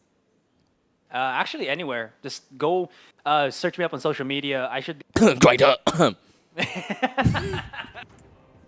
yeah, at Asurai Gaming. Alright, hope you guys have enjoyed everything else. We shall see you guys tomorrow and the day after.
Time to strike! You think you can outshoot me?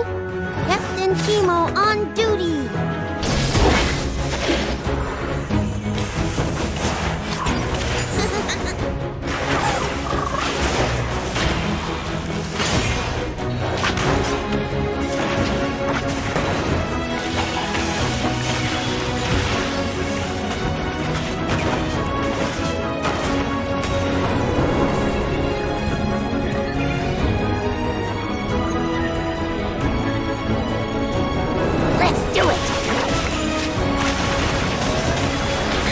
Delta Sierra at 12 o'clock!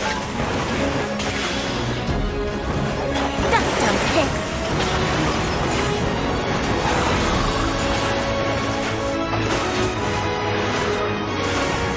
Nothing a little gunpowder won't fix.